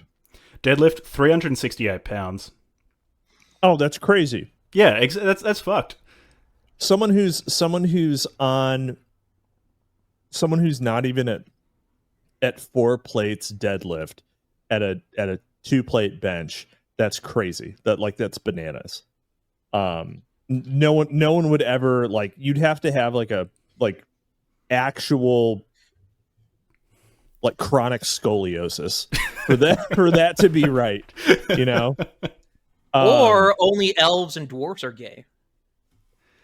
Yeah. Well, elves get a -5 modifier to their sexuality, so they're more likely to be gay than every other race. Okay, that's accurate. That's lore accurate. Yeah. Whereas kobolds, ogres, and trolls all get +5 sexuality modifiers, so none of them can be gay straight out of the gate. No, so there are no. How about buggery bears? Yeah, I was going to ask that too. What are the odds of getting bugbears +5 modifier? Yeah, they can't be. So the only races that can be gay are Anakim, elves, and humans. Oh, and kobolds, the manlets. There's another conflict here then, because in the sodomy, I'm into the law section for sodomy, and bugbears say in bugbear society, unnatural acts are considered buggery and are legal. So it is legal, and yet you can't be it because you're. Well, if you don't look in his eye, or if you don't enjoy it. Yeah. As long as the balls don't touch, it's not gay. Exactly. If you're the numerator and not the denominator, it doesn't count. Also, gay. Look at this eroticus predatory line here. Some force is permissible. Women are often pleased by force and like what they're giving to be seized. See, it's Heraclitus. It's Heraclitus. It's violist here. I would go as to say that the real author of this, because think about it, this was written in 2000, and it was printed. Where was it printed, boys? Chicago. University of Chicago, right? Chicago School of Thought. We know where a famous thinker was. Mr. Leo Strauss was in the University of Chicago. So I would like to say that because think about it, the author, Brian Hall, has been gone from the internet this entire time. No one has seen hide or hair since he published this. Especially with the references, the citations, especially a couple references to Plato's Republic near when he talks about government systems. I would say that this possibly may have been written by Costin Alamaru himself. I'm detecting strong traces. I wouldn't put of it past him, honestly. Like, there's enough shitposty stuff in here. I could see someone like that do that, just getting Byron Hall's picture and just posting it on there. Saying, fuck this guy. I'm just gonna say he wrote it. Funny. Yeah, there's definitely some selective reading in the birth of philosophy here, because there's an interesting talking, and when he talks about democracy, he says, well, as Bertrand Russell, Plato, and multiple of these thinkers say that democracy precedes tyranny. Right, and he also references Bertrand Russell, if I recall correctly, and he talks about this in the oligarchy and the government systems, and he makes it oddly a very intricate defense of monarchy and of tyranny, which is a very interesting thing for something like this, because even he cites random right wing authors like Eugene Lyon and Mission to Utopia or something like this. Like his citations are very, very strange. Because the guy's not dumb. He's clearly autistic. He's objectively well read. His sources are kind of fucked up. Like, I'm sorry. Listen, I'm eroticalist, predatory, and everything, but 55% of the southern French populations were not partaking in gang rapes, dude. Like, he cites this one. That would be more than all the men. So some of the women were doing gang rapes too. Just a free for all. Death by snoo. Watch out for the French women. Holy shit. That would be the highest instance of female rapists in history. Heaven on that earth. Would be crazy. Yeah, in Gascon, the girls rape you. I'm just putting up. It's crazy. I'm pretty sure he just read one book, because I think he referenced that same one like a dozen. I'm not sure if it's a book or an article, but no, it's a book. Medieval prostitution in Europe. Yeah. I didn't get a chance to read it. The author is named Renoir or something like this. He's 93 years old, still alive, still teaches in the University of Lyon. Interesting guy, but his site. I don't know if he dealt with the primary sources. I don't know how he got the data, and he claims that even clergymen were part of this. It was just an everyday part of life where you're a teenage boy, you get the gang raping. Even on his own text, even Brian Hall says that men view women as their property, and if half of your population are fucking with your property, Lord Hoppe says some physical removal has to be involved in this. Even if you go strictly libertarian propertarianism, you're still gonna, even morals aside, gender equality aside, no society can take that much rape in the internal nomos of a polity. So that's a lot of his. I respect his reading, but I felt like he read one book. He read one book of medieval prostitution, and I think that is his one book. He just uses that and just rolls with it. Yeah, a lot. Yeah. Just lit his imagination on fire. Really inspired. Yeah. And I just want to keep moving. We have the skills. Just emphasizing, there's a million freaking skills here. Like, you really want to have how's your milking skill? How's your milling skill? Well, it's gotten better because of one of my paraphilias that were assigned to me in the 50-page section on them. And your target has 3-inch long nipples, so it's pretty easy to get a hold of. This bad the boy. urination skill is good, because that's a fairly granular skill, because you're calculating if you have none, you die. Yeah, how much you're pissing based on how long since you've last relieved yourself, how much you've had to drink. You're calculating how far you're pissing, how accurately you're doing it based on your hand-eye stat. It's a lot. Bro, you piss loud as fuck. I think that's cool. And you can go. The thing is, you can combine pissing with one of the Anakin's racial abilities, which I think you just stole from Vampire the Masquerade. Because one of the Anakin's racial abilities is you can replace all fluids in your body with blood. So there's No, probably that's totally that is totally one. Sanguimancy is one of the yeah. So there's I guarantee there's some min-maxing strategy to like being a butcher who urinate Anakim butcher. Piss Can you maxer. imagine min-max the torture of min-maxing in this game, going out of your way to make a Terminator of a character?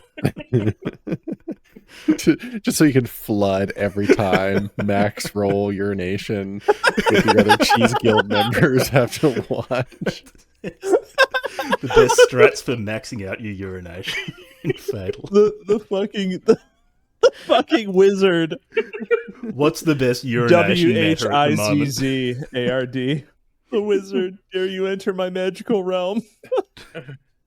Oh wait, no. I think another racial ability is acid. You can turn your fluids into acid, right? So a good min-maxing strat is for the Anakim to just mix it with telekinesis, which is another Anakim abilities. So if you're an Anakim who changes all your blood fluids to acid and then use telekinesis, Just a waterbender. Yeah, you're a piss bender of death. Basically, you're like a xenomorph. You're just melting people with your streams of low PHP. That's so good. The thing is, though, because if you want to play this properly, you're going to be rolling dice for everything, so everything's going to be random. So maybe you're going to accidentally come upon the piss Terminator, and you have a great game. But maybe you're just going to be a cheesemaker who happens to be like quite good at pissing, like above average, but nothing great. You could just roll a character where nothing synergizes. Yeah, you're You're fucking ugly. You have 3 invisible nipples.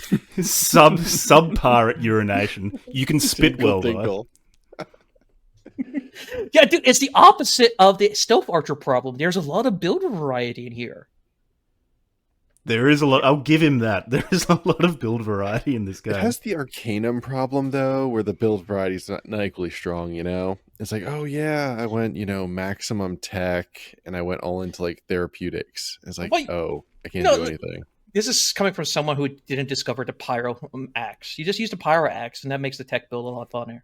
Yeah, but if you don't know, you don't know. And if you roll the piss maxing Baker and you didn't it's a combat round, then you're fucked. Well, at least you have a healthy stream. At least you're not going to have what's that common disease Henry VIII had? A gout. At least you're not going to have gout. I don't think piss maxing is going to help with your gout. Being very accurate at pissing. No, it's the health of the stream, because I remember Henry no uric acid deposition after I'm done with this slash. Yeah, because Henry VIII, one of his doctors, we used to drink his piss, and apparently people with gout, they have very, very sweet piss, apparently. That's another historically accurate fun fact for this. Was it sugar coming out? Are you sure that's not diabetes mellitus? Pretty sure that's diabetes. Listen, a related disease. Listen, Henry VIII probably had both. Let's be for real. I love the Tudors, but you're no Stuarts. You're no Stuarts. Anything else on skills and all that shit? Are you guys ready to go magic? I have like a spell or two I want to pull up in particular. I'm sure there are so many good spells. Yeah, the magic is like Morrowind tier broken in a lot of ways, but he does have one out. Literally the 1 in a million thing. You know what I'm talking about, right? No, what? The Fatal spell. Every time you cast a spell in this universe, you have a 1 in a million or 1 in 1,000 dice roll chance of ending the universe by accidentally casting the Fatal spell. Amazing. After you've spent 70 hours rolling for all of your stats, you cast one spell and end the game. Yeah, no, your character doesn't die. All the characters in the party, everything gets nuked. Yeah, reality collapses. Can you imagine how shattered you'd be if you couldn't just continue with your chambermaid sim fantasy? I spent 6 years as a journeyman cheesemaker, you bastard. God damn it. I was just casting purify food and drink to make sure that the milk was pasteurized. Just wanted to wash the dishes faster with telekinesis. I was going to open my own cheese shop, you bastard. I deleted the universe. How does it work? Do you have to roll every time? You have to roll a fatal... If I recall correctly, spells? every time you cast a magic spell, it's somewhere in the magic. Every time you cast a magic, you have a 1 in a million chance of just ending the universe. Every turn you take in this game, how many times are you going to be rolling dice? Oh, God. I mean, again, this is just something that you need to have a... Elder Scrolls 6 needs to be running on this rule set. Yeah, exactly. It's just something that you need to have running in a video game, basically. Listen, I would gladly have the fertility mechanics. There's already a fertility mod for Skyrim. I would love it for Elder Scrolls 6 to be in there by default. Yeah, I probably could plug right in. Speaking of which, the one I tagged, I really had to cover was Have Her Cadaver. Yeah. Yeah, I think I shared this one earlier. Let me just summarize what particular line. Casting this spell causes one female humanoid cadaver to appear to be alive and unconscious. This appearance is illusory, and each character who senses, sees, smells, tastes, or touches. I'm glad. Thank you for clarifying senses. The female cadaver must roll 1d100. The results being 75 or higher to disbelieve the illusion. Why would you want to disbelieve? For the spell to function, the cadaver must have all its bones, but no flesh is necessary. The spell does not function humanoid, blah, blah, blah.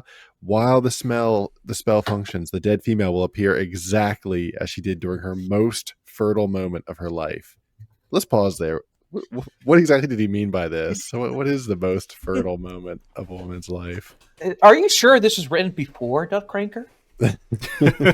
Yeah, how long? Dan, you can just tell. Is Dan Baltic Byron Hall? You can just tell from her look that her body is spiking progesterone. Like, Yeah. she accidentally dropped like 3 eggs, so you're gonna get fraternal triplets. I mean, Yeah. if you're playing as a woman, you actually do track your menstrual cycle and get debuffs during menses in this game. So it wouldn't surprise me if he was thinking about ovulation. What are the odds? Sure. Yeah, and also impregnation chances. If he set the impregnation, there's only 1% chance if you sleep with a girl. Like it's either 1% or even 10%. A very low chance if you impregnate a girl on the first try. Unless you have one of the thing. Unless you have absolute pregnancy risk. Which a surprising number of things do carry with them an absolute pregnancy risk. Every ejaculation results in a pregnancy. Yeah. That's one of the racial traits for Anakim too, I think. Yeah, Irish. Fact checked by true Victorian patriots. I did want to add just the note here. I love the detail of he can feel her breath, and then also her vagina, if penetrated, will feel warm and wet. In every respect, it will appear to be healthy and alive. And then this spell is not among the most popular. When it's cast, the common reason is for copulation. Just the level of like. Thanks for explaining that. Again, word count bloat like crazy. I'm just like reading this. You can't claim he isn't a clear writer. He's very clear with his directions. He's definitely making hentai video games right now. Like that's probably where this dude found himself. And probably making good money doing so. Yeah, there's like fertility cycle. Yeah, and the thing is, with the mage, it's not only for offensive; it's also for like a life in general. Like the heating spell would be great as a baker, or as like a forge, or as like a blacksmith. You don't end the universe. Dude, I'm gonna get force when we play our baker sim. I'm gonna get force inferiority complex on and cast it on all of you, so that you think that you couldn't possibly make a good buttery croissant. And then I'm just gonna wow everyone with my breakfast baked goods. Y'all are gonna lose all your clients, lose our You're will gonna to be compete. fucked. You know, Yeah, you're just gonna lose your will to compete with my croissants. I'll force fart you, bro, and ruin your big moment. I'm gonna bestow allergy and make you all gluten sensitive. You know, you know what? I'll just spam every time we do that. I'll just spam the low mana spell possible until I finally hit the nuke spell. I just nuke the universe every time you do that. I just keep on. Oh, you'll just cast. You'll just maxing for ending the universe.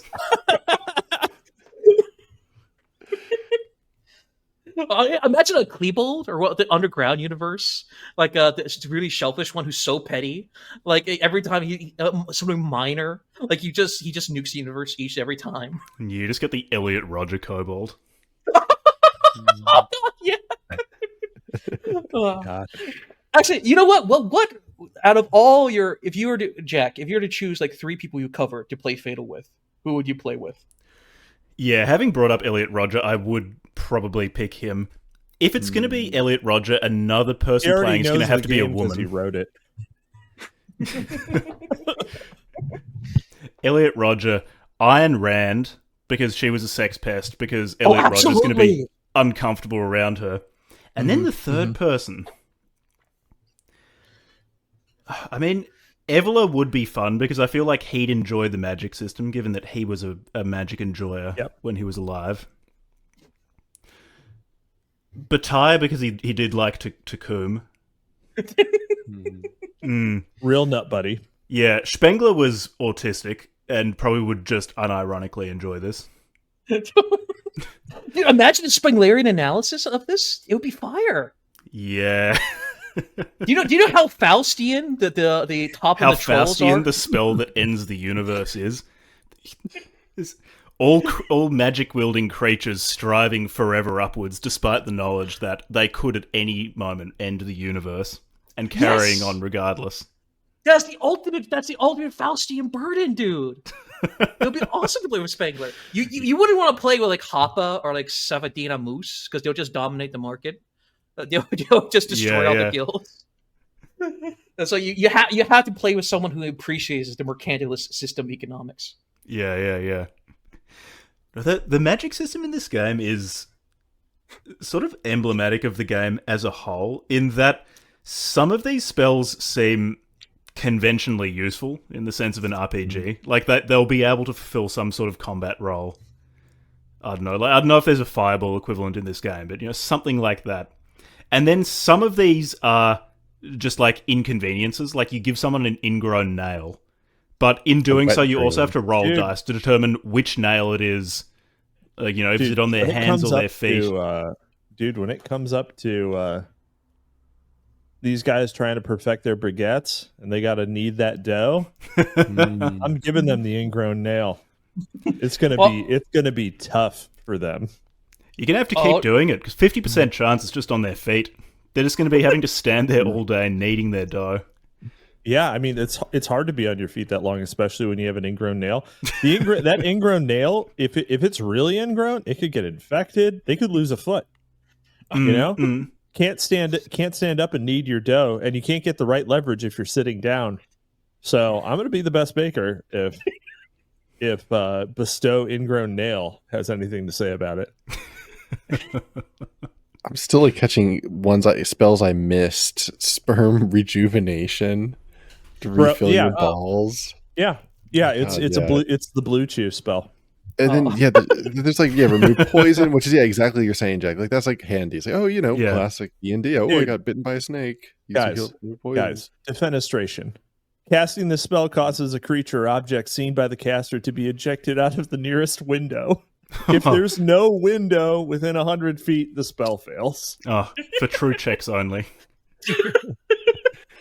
Yep. But no, occupational hazard for Czech politicians. See, no, that's what you do for the children. When the children's hiding in their house, when you're playing as the Kinder Eaters, you just Are they smart enough to do magic? Well, no, you're like the accomplice. Like, so the Kinder Eater is like the bad cop, and you're the good cop. You're like the brown dwarf as a prank bro, because the brown dwarfs play good pranks on their families and bad pranks on their families. So the brown dwarf, as a prank, quote unquote, just yeets the children into the Kinder Eater out. Just a prank, bro. Why are you so mad? Actually, here's a good magic spell: Intestinal Wreath. The target's intestines will strangle them with a strength equal to the caster. So the intestines emerge from their rectum and encircle the neck of their owner. So they literally get choked out by their own internal intestines. Yikes. And right next to it is internal infestation. Upon casting this spell, the caster must designate which internal area will be infested.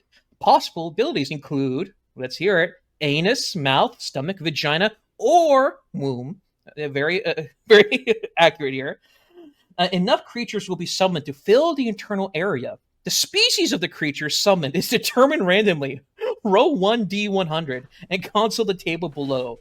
And it gives you a different choice of insects. So 1 through 10, ants. 11 through 20, bees. 21 through 30, cockroaches. Then it's fireflies. And then it's regular flies. Fireflies would be nice. That'd be an aesthetic experience. Grasshoppers, mosquitoes. Ooh, daddy long-leg spiders. Or, hey, the Australian in-house. The Australian spider wolf. All right, that's if you roll an 81 to 90. And then for it kind of the 100 roll is sadly just a worm. You can just summon a worm into our room. You know, I think I found a disagreement in the tables here, because the spell Develop Breasts has modifiers listed for body attractiveness based on the new cup size. So that's only females. Males always get negative modifiers if they develop tits. But the modifier for cup size is plus 15 for B, plus 10 for C, plus 5 for D, minus 5 for double D, minus 10 for triple D, and minus 15 for greater than triple D. He must have been really, really hurting in the refractory period when he wrote that.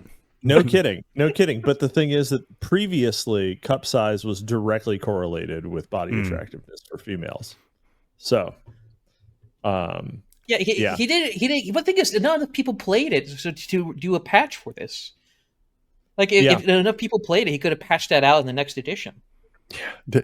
Bro, can you imagine playing this? And then you have to pull out the chart, like every fucking spell, so you can refer to be like, all right, what's my 1d100 chance that it like affects this toe, or that generates a worm in her ass, or a monster, a demon.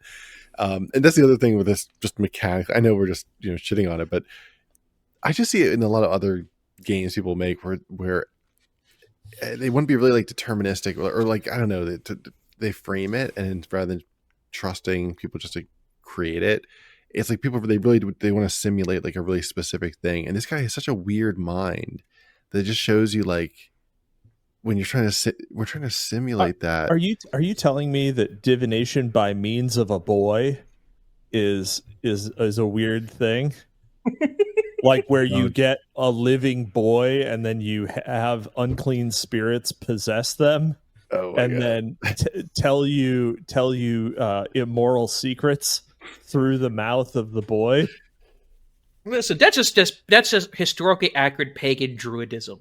All right, that's just druid things. Yeah, don't let Christianity blind you, bro. Like, why are you making this weird? Oh, test of pregnancy. You missed test of pregnancy.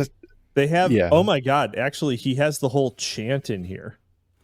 Yeah, they have the ingredient too. Oh man! So much the ingredient for this one is a boy.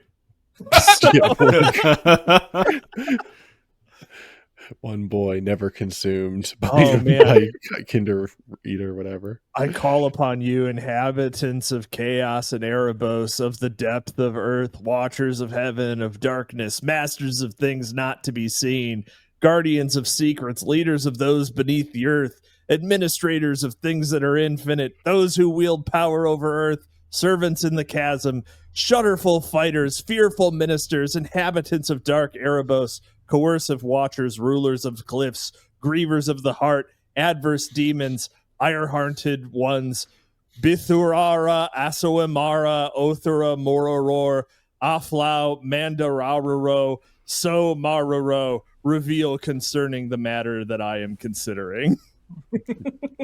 And you complain about me stumbling over my words.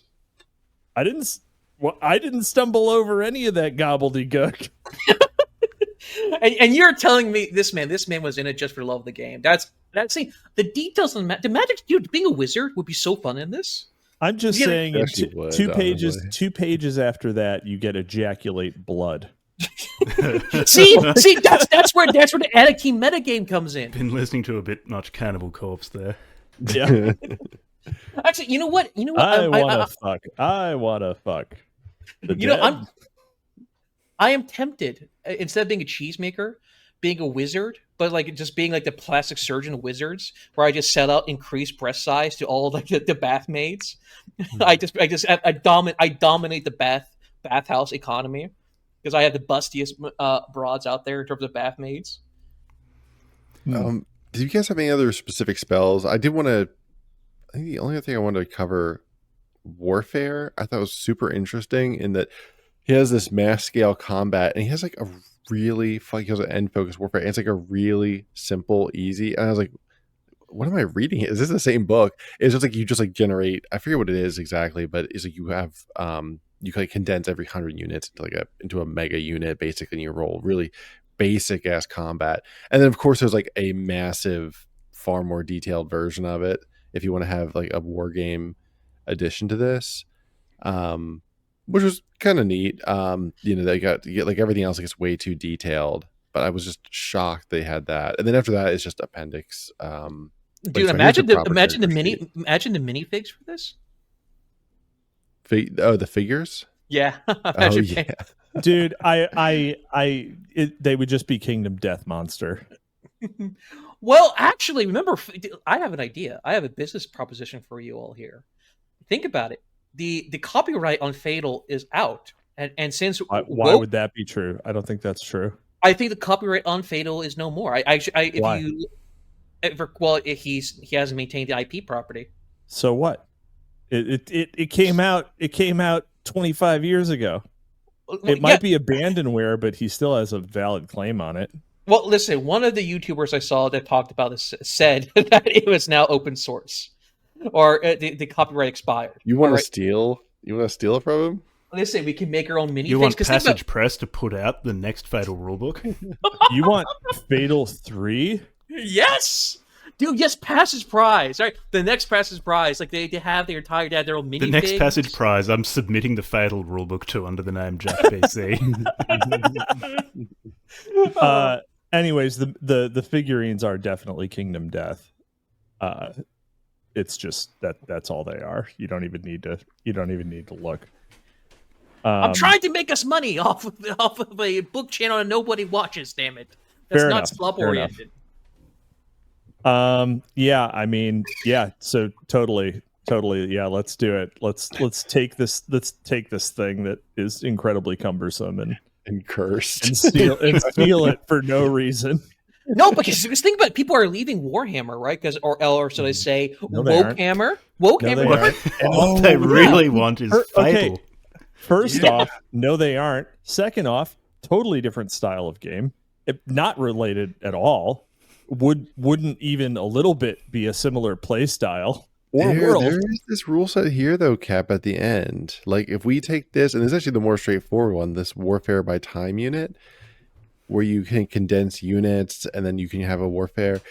Gabe might be cooking. Like, you boil the, and this is only like 5 pages or something, so it's really straightforward. Obviously, it relies on the cumbersome previously stated rules, but I think we could twist it out and do like F.A.T.A.L, Eroticus Predatore, 3rd edition, and then and then get it published by someone with some clout.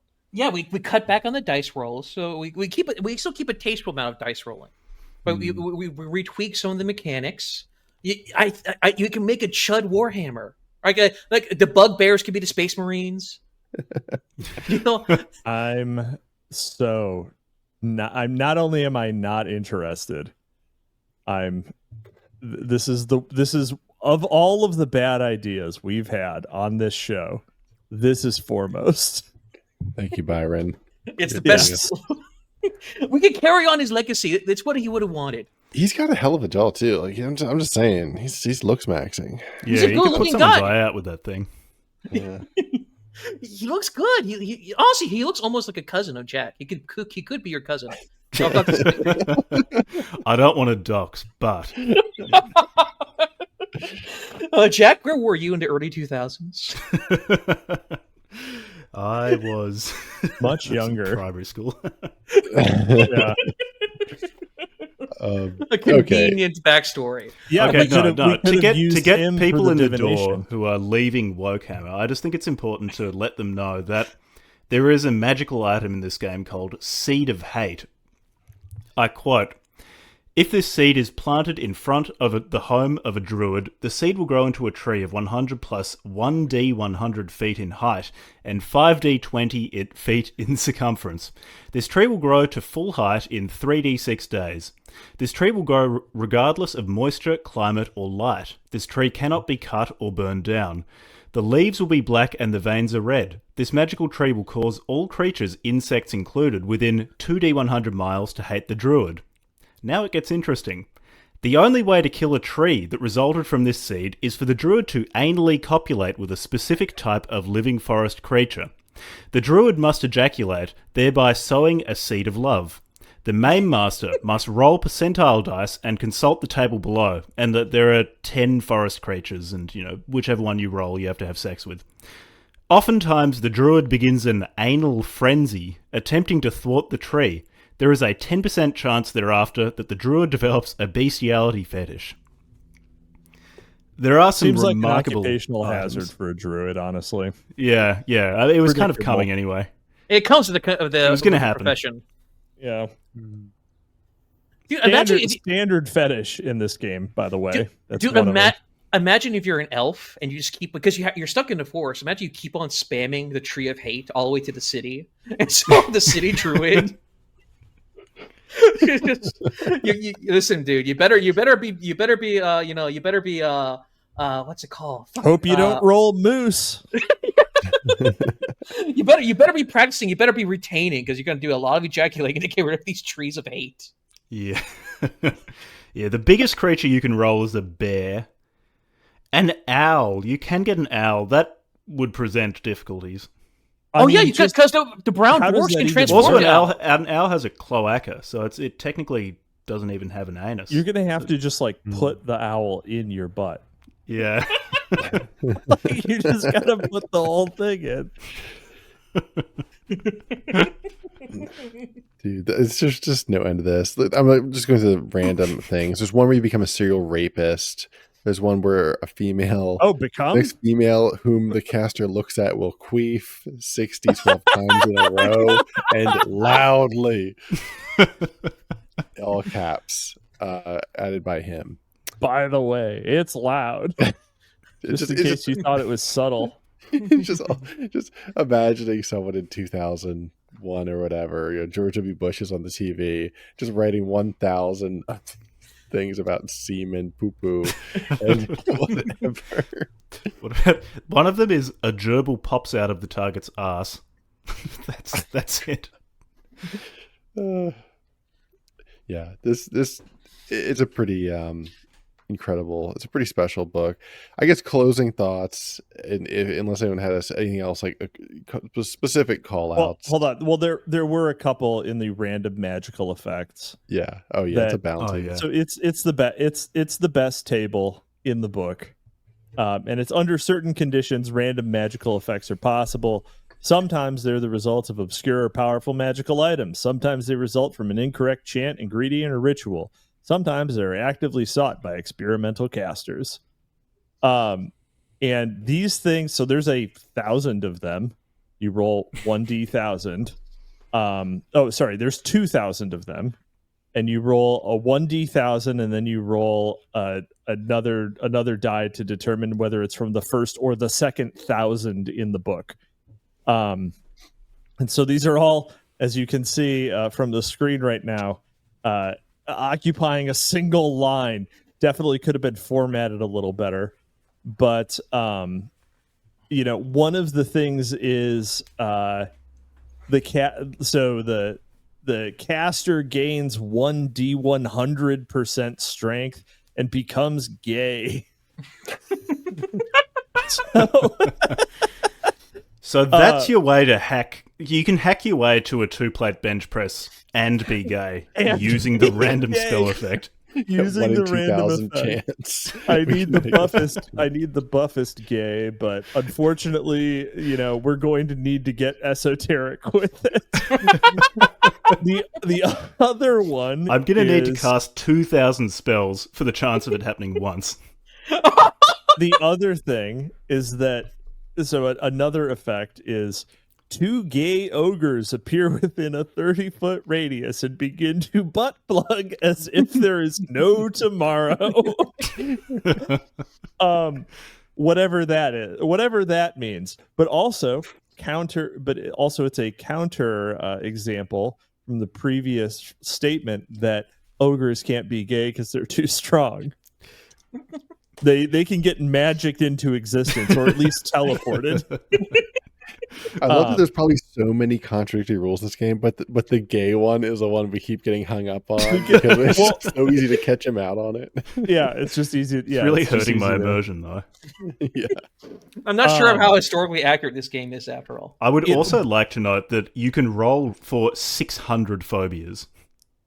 Oh, yeah, no, there's a ton of phobias, and every time you re-roll something during character creation, you get a mental illness. Like if you want to re-roll one stat, you get a mental illness for that. And it can be crippling. Like it can be like, you have raptophilia, which means exactly what you think it means. And so you must rape. Which is going to make it really hard to run a game, right? Well, that's why the A dial has so much power, because he does get every fuck the simulation of the game continuously. Yeah. The other one is another random effect on this table is, and this is funny because there are lots of rules about professions. Target becomes a whore. So whatever the target's job is. You're not baking anymore. You're not no longer a cheese you're not maker. A baker.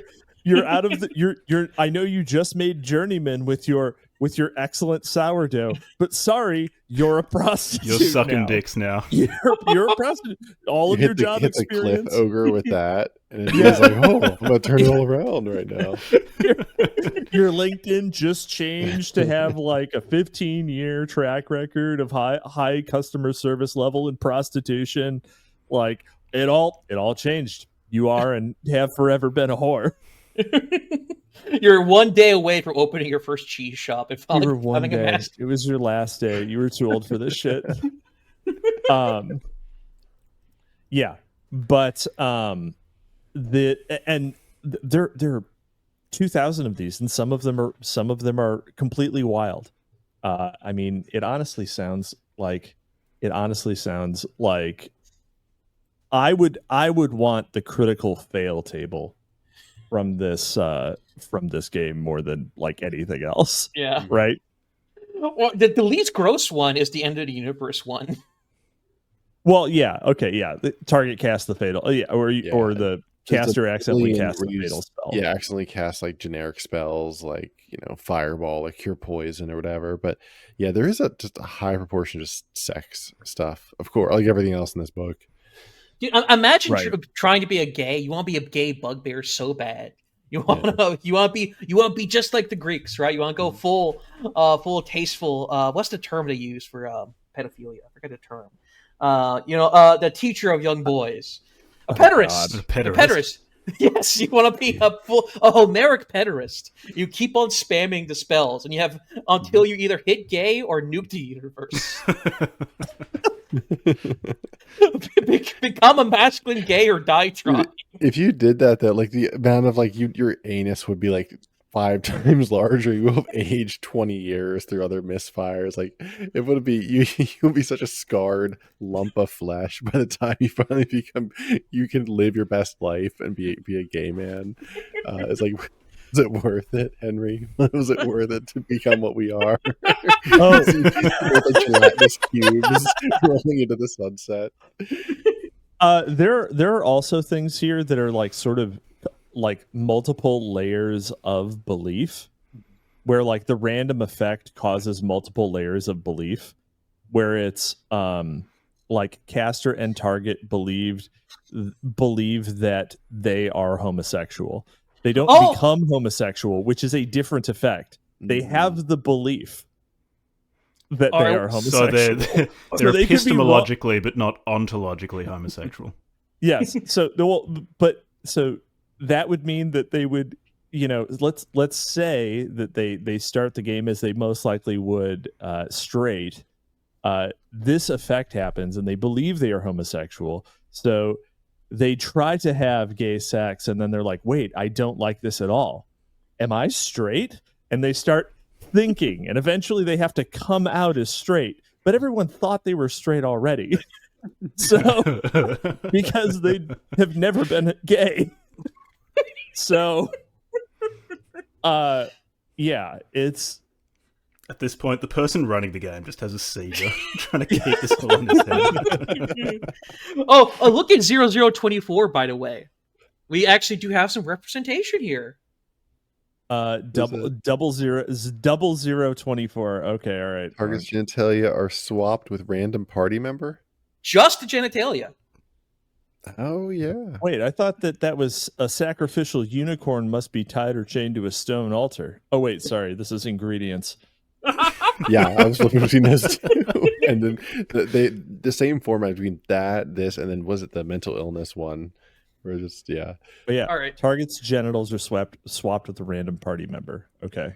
So if you can't become gay out of fear of ending the universe, you can't become trans. Well, it would probably just mean that you're like a human with an elf dick. God. No, or imagine an orc. Imagine you're not an ogre. You're an ogre. You're all your other ogre cliff throwing ogre friends make fun of you because you have a small dick. Because you have a kobold cock. Yeah. Oh God. Anything? Any other? It would suck. It would suck if you're a kobold and you got the ogre's dick because you're so short. So that shit's just dragging on the floor. Oh, yeah, like a rat with his balls, right? Just leaving a trail. It'll make it. It's like the monkey's paw wish. The kobolds want a bigger dick because they're so jealous of humans. Yeah. Yep. The cursed monkey paw's wish, and they get caught with the ogre dick. Yeah, there's no way. Yeah, look at that. What he used a square cube law. The square cube law does not work with ogre dicks on kobold groins. Yeah, but this is magical. The whole sex thing, I do wonder how it would work, because there's the whole thing about like you roll vaginal diameter, penis size, and everything. Yep. And then there is a chance, I forget the exact mechanics, but I did read it where he was talking about if your penis is so much large, you have to roll to not like split the person in half, their butthole or vagina or whatever. Yeah, no. Yeah, priapism is a definite, or not priapism. Although priapism is also a status effectiveness. Yeah. I forget what it's called when they tear, but yeah. Yeah, it's like very detailed, and I actually don't recall if he talks about like death from that and like what the long-term consequences. I remember I was confused reading it. Like I was like, wait, so would the target actually die from this, or like what's? Yeah. But it's a serious. I mean, yeah, it seems like a very probable thing that will come up in your campaign. Well, you could do a meta build where you're a rape machine. Your primary form of combat is just rape as an ogre. And you're just trying to split your enemies in half. Dear God. It's like a nightmare, dude. Like it really is like a fever dream into someone else's brain. The thing is, it's like I don't know how you would run an actual campaign in this. Or I guess you would just need to limit the possibilities for rolling stuff to the extent that you may as well not be playing Fatal. To be able to run, I don't know, even the most generic, like, you know, there are goblins threatening the village, go kill them in a cave nearby. Like, even to get to the point where you have a party of characters who don't just immediately kill each other because of racial hatreds, you're going to need to modify the game so much that you may as well just be playing something else. Yeah, I mean, it's just, I would say, I don't know, all role-playing rule sets are fundamentally suggestions, because the way that you play these games is by playing make-believe, right? So and the rule sets are just to like provide like impartial decision making. The rules and the dice and stuff are to provide impartial decision making and like aid the imagination of the person running the game, right? Yeah, like you have these tables so that the DM doesn't need to come up with something every time. Yeah, it's modular. It's modular. Like most survival games, like for example, hardcore survival games, like the food has weight, so you can only carry 10 hot dogs instead of 15 hot dog packets, right? But you can some survival games are modular.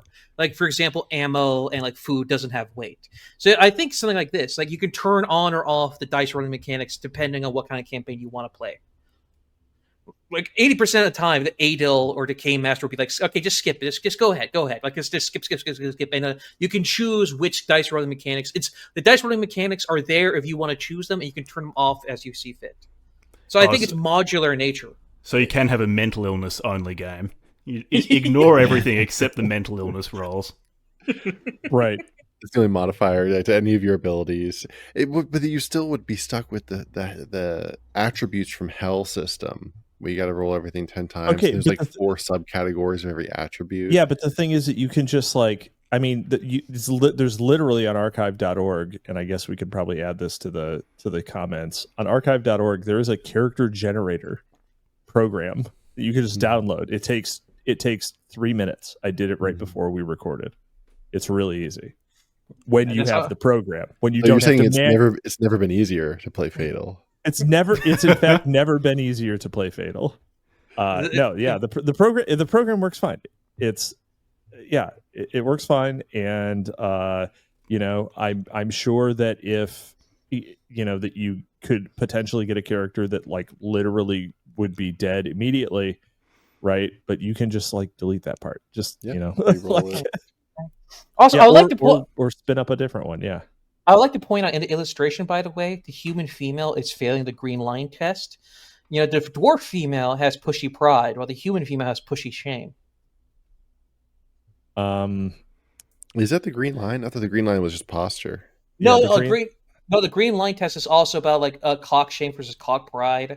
So it would be a picture of Hitler and he has his hands crossed. It's like a cock shame versus the bold Chad who just proudly shows his protruding cock against his trousers. Kobold gang, let's go. Yeah. See, the dwarf, she's proud of her dwarfish bush. She took care of that bush. And while she's doing a little dwindle like pigtails, well, the human woman, she's ashamed of herself. It's pushy shame versus pussy pride. I guess I need to turn off ads for this video because I just realized I've had dongs just sitting on the screen for the last like 3 minutes. We were chatting about random rape and horrid shit. Let's do closing thoughts because I think we've covered the big things. I mean, there's so fucking much in this book that I don't think there's no way you can get to it all. But I guess hopefully for anyone that wasn't familiar or hasn't heard of F.A.T.A.L in a while, we've covered some of the highlights, just I guess some of the weird conceptual decisions behind it. Why this is such a fascinating book that I think is still kind of part of the lore, even though I don't think I've heard about it as much as I did back then. So maybe this will be new for some of our Zoomies. Well, actually, since I would like to have a guest exclusive question, Jack, what build would the hat and the high performers do? And briefcase, what races would they be? And what would their be orientations? Let's have a look. High performers, I imagine, would have to be. What was the name for the? It's like Anakim or something. Would they be the Anakim? They'll be the half demons. I reckon that there'd be a bunch of those guys, just extremely sexually potent. Either +5 to sexual adeptness. They're constantly high-fiving each other in midair. Yeah, absolutely. Just making babies they go near, piss or shit with a 1-day cooldown. Just desperately needing to eat genitals once per week. You know what? The hat gives Klebold energy. I think the hat would be a Klebold. Probably. Yeah, looking through the races, I think actually, maybe at least for me, the most fun part of this game would be the absolute chaos of getting like a computer program to just randomly generate characters for you and then putting them into some generic village and getting people to roleplay that. Actually, what you want is Yeah. spectator mode. Like Yeah. in Hearts of Iron 4, you can just let the AI play in front of you. Yeah, run it for 24 hours. I would watch Yeah, that if it was like a Dwarf Fortress version. To your point earlier at the start, Cap, about simulations in Dwarf Fortress. If there was a Dwarf Fortress of Fatal, I could just run for like 48 hours and then run like a 5x speed on YouTube. That'd be hilarious. Other than the horniness, I mean, you kind of get the same level of simulation in Dwarf Fortress. Like, there's all these mods for that. See, but Dwarf Fortress doesn't. Which is child eating. Child eating. The Kinderfresser ogres. And also religious diversity, right? Because actually you can have the Pope, I think it's called Chancellor, or something like it's CH something. The Chancellor can be female. It can be either gender. So you can have a female-based religion in here, actually. Boo. Well, it could be like Elder Scrolls, like the Church of Dibella, where you're all like sexual healing. Yeah, I wouldn't know. Haven't played. Fake fan alert. Dave, Slop King, OG Oblivion Brothers. You know what's up. Yeah, I'm all about that. All right, I guess any other closing thoughts on Fatal? The game we have here. I mean, for me, this was interesting because I've never read it in this depth before. Like I skimmed, like I said, when I got trolled on 4chan over a decade ago. now, and now reading it, I understand at a deeper level just how insane it was, and I still am not 100% positive this wasn't a big joke by the guy doing it, but I probably wasn't. I mean, there's so much effort. I don't think. No, this was dead ass the whole time. Like this was meant to be a magnum opus. Mm-hmm. Yeah, this is absolutely a sincere didactic work. Okay, you're really the word didactic is not used in the way. Yeah, that's the one you're spamming this week. Hey, it's like agentic. This is I like this the recording's agentic. The agentic arc was fun, but now we're on didactic. Listen, I had to read agentic didacticism of Fatal. Yes. I had to theory cell. I had to theory cell 20 plus pages of the Nicomanian ethics. I am trying here. All right. If 20 pages on the damn ethical combination and morals of being literally a goat fucking bugbear bandit. Skill issue. Yes. Skill issue. He has broken me. I have tried so hard to be a proper Hegelian student of Hall, and I have failed. I could not bring the Germanic idealism to the universe of Fatal. You couldn't complete the system of Germanic idealism. Yes. Fatal is the key. It's the key to all of this. I guess we'll wrap it then. I'll just say if you're still listening, roll 1D 1 million 100. Yeah, 1 million. Yeah, why not make it a million? Why not? If you roll anything under, or if you roll anything over a 10, you have to subscribe to Book Club from Hell on YouTube and or Spotify and your podcast catcher of choice. Support our boys over there. We gotta get Levi on. I don't know. We'll find something horrific to cover with him.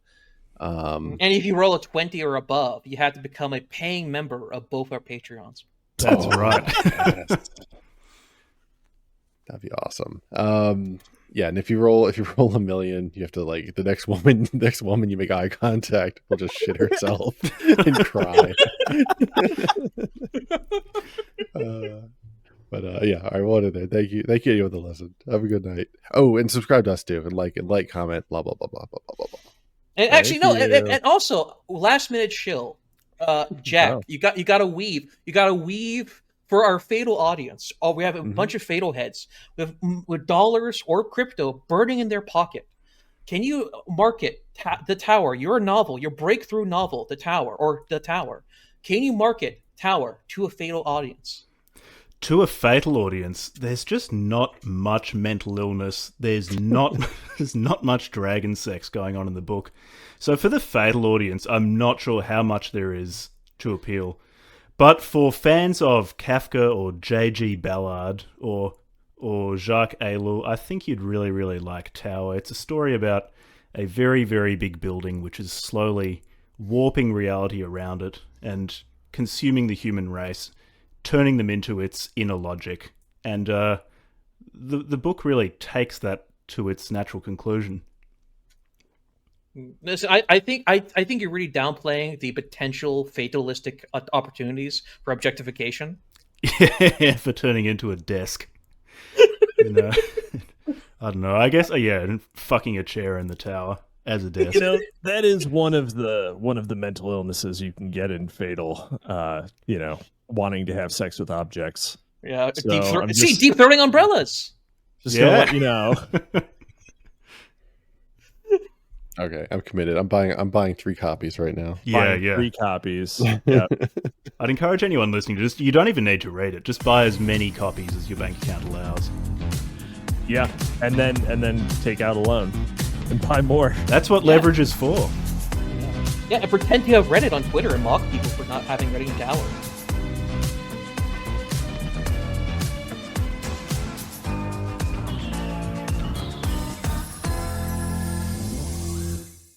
I think Fatal is, in a lot of ways, the tabletop version of Lolita.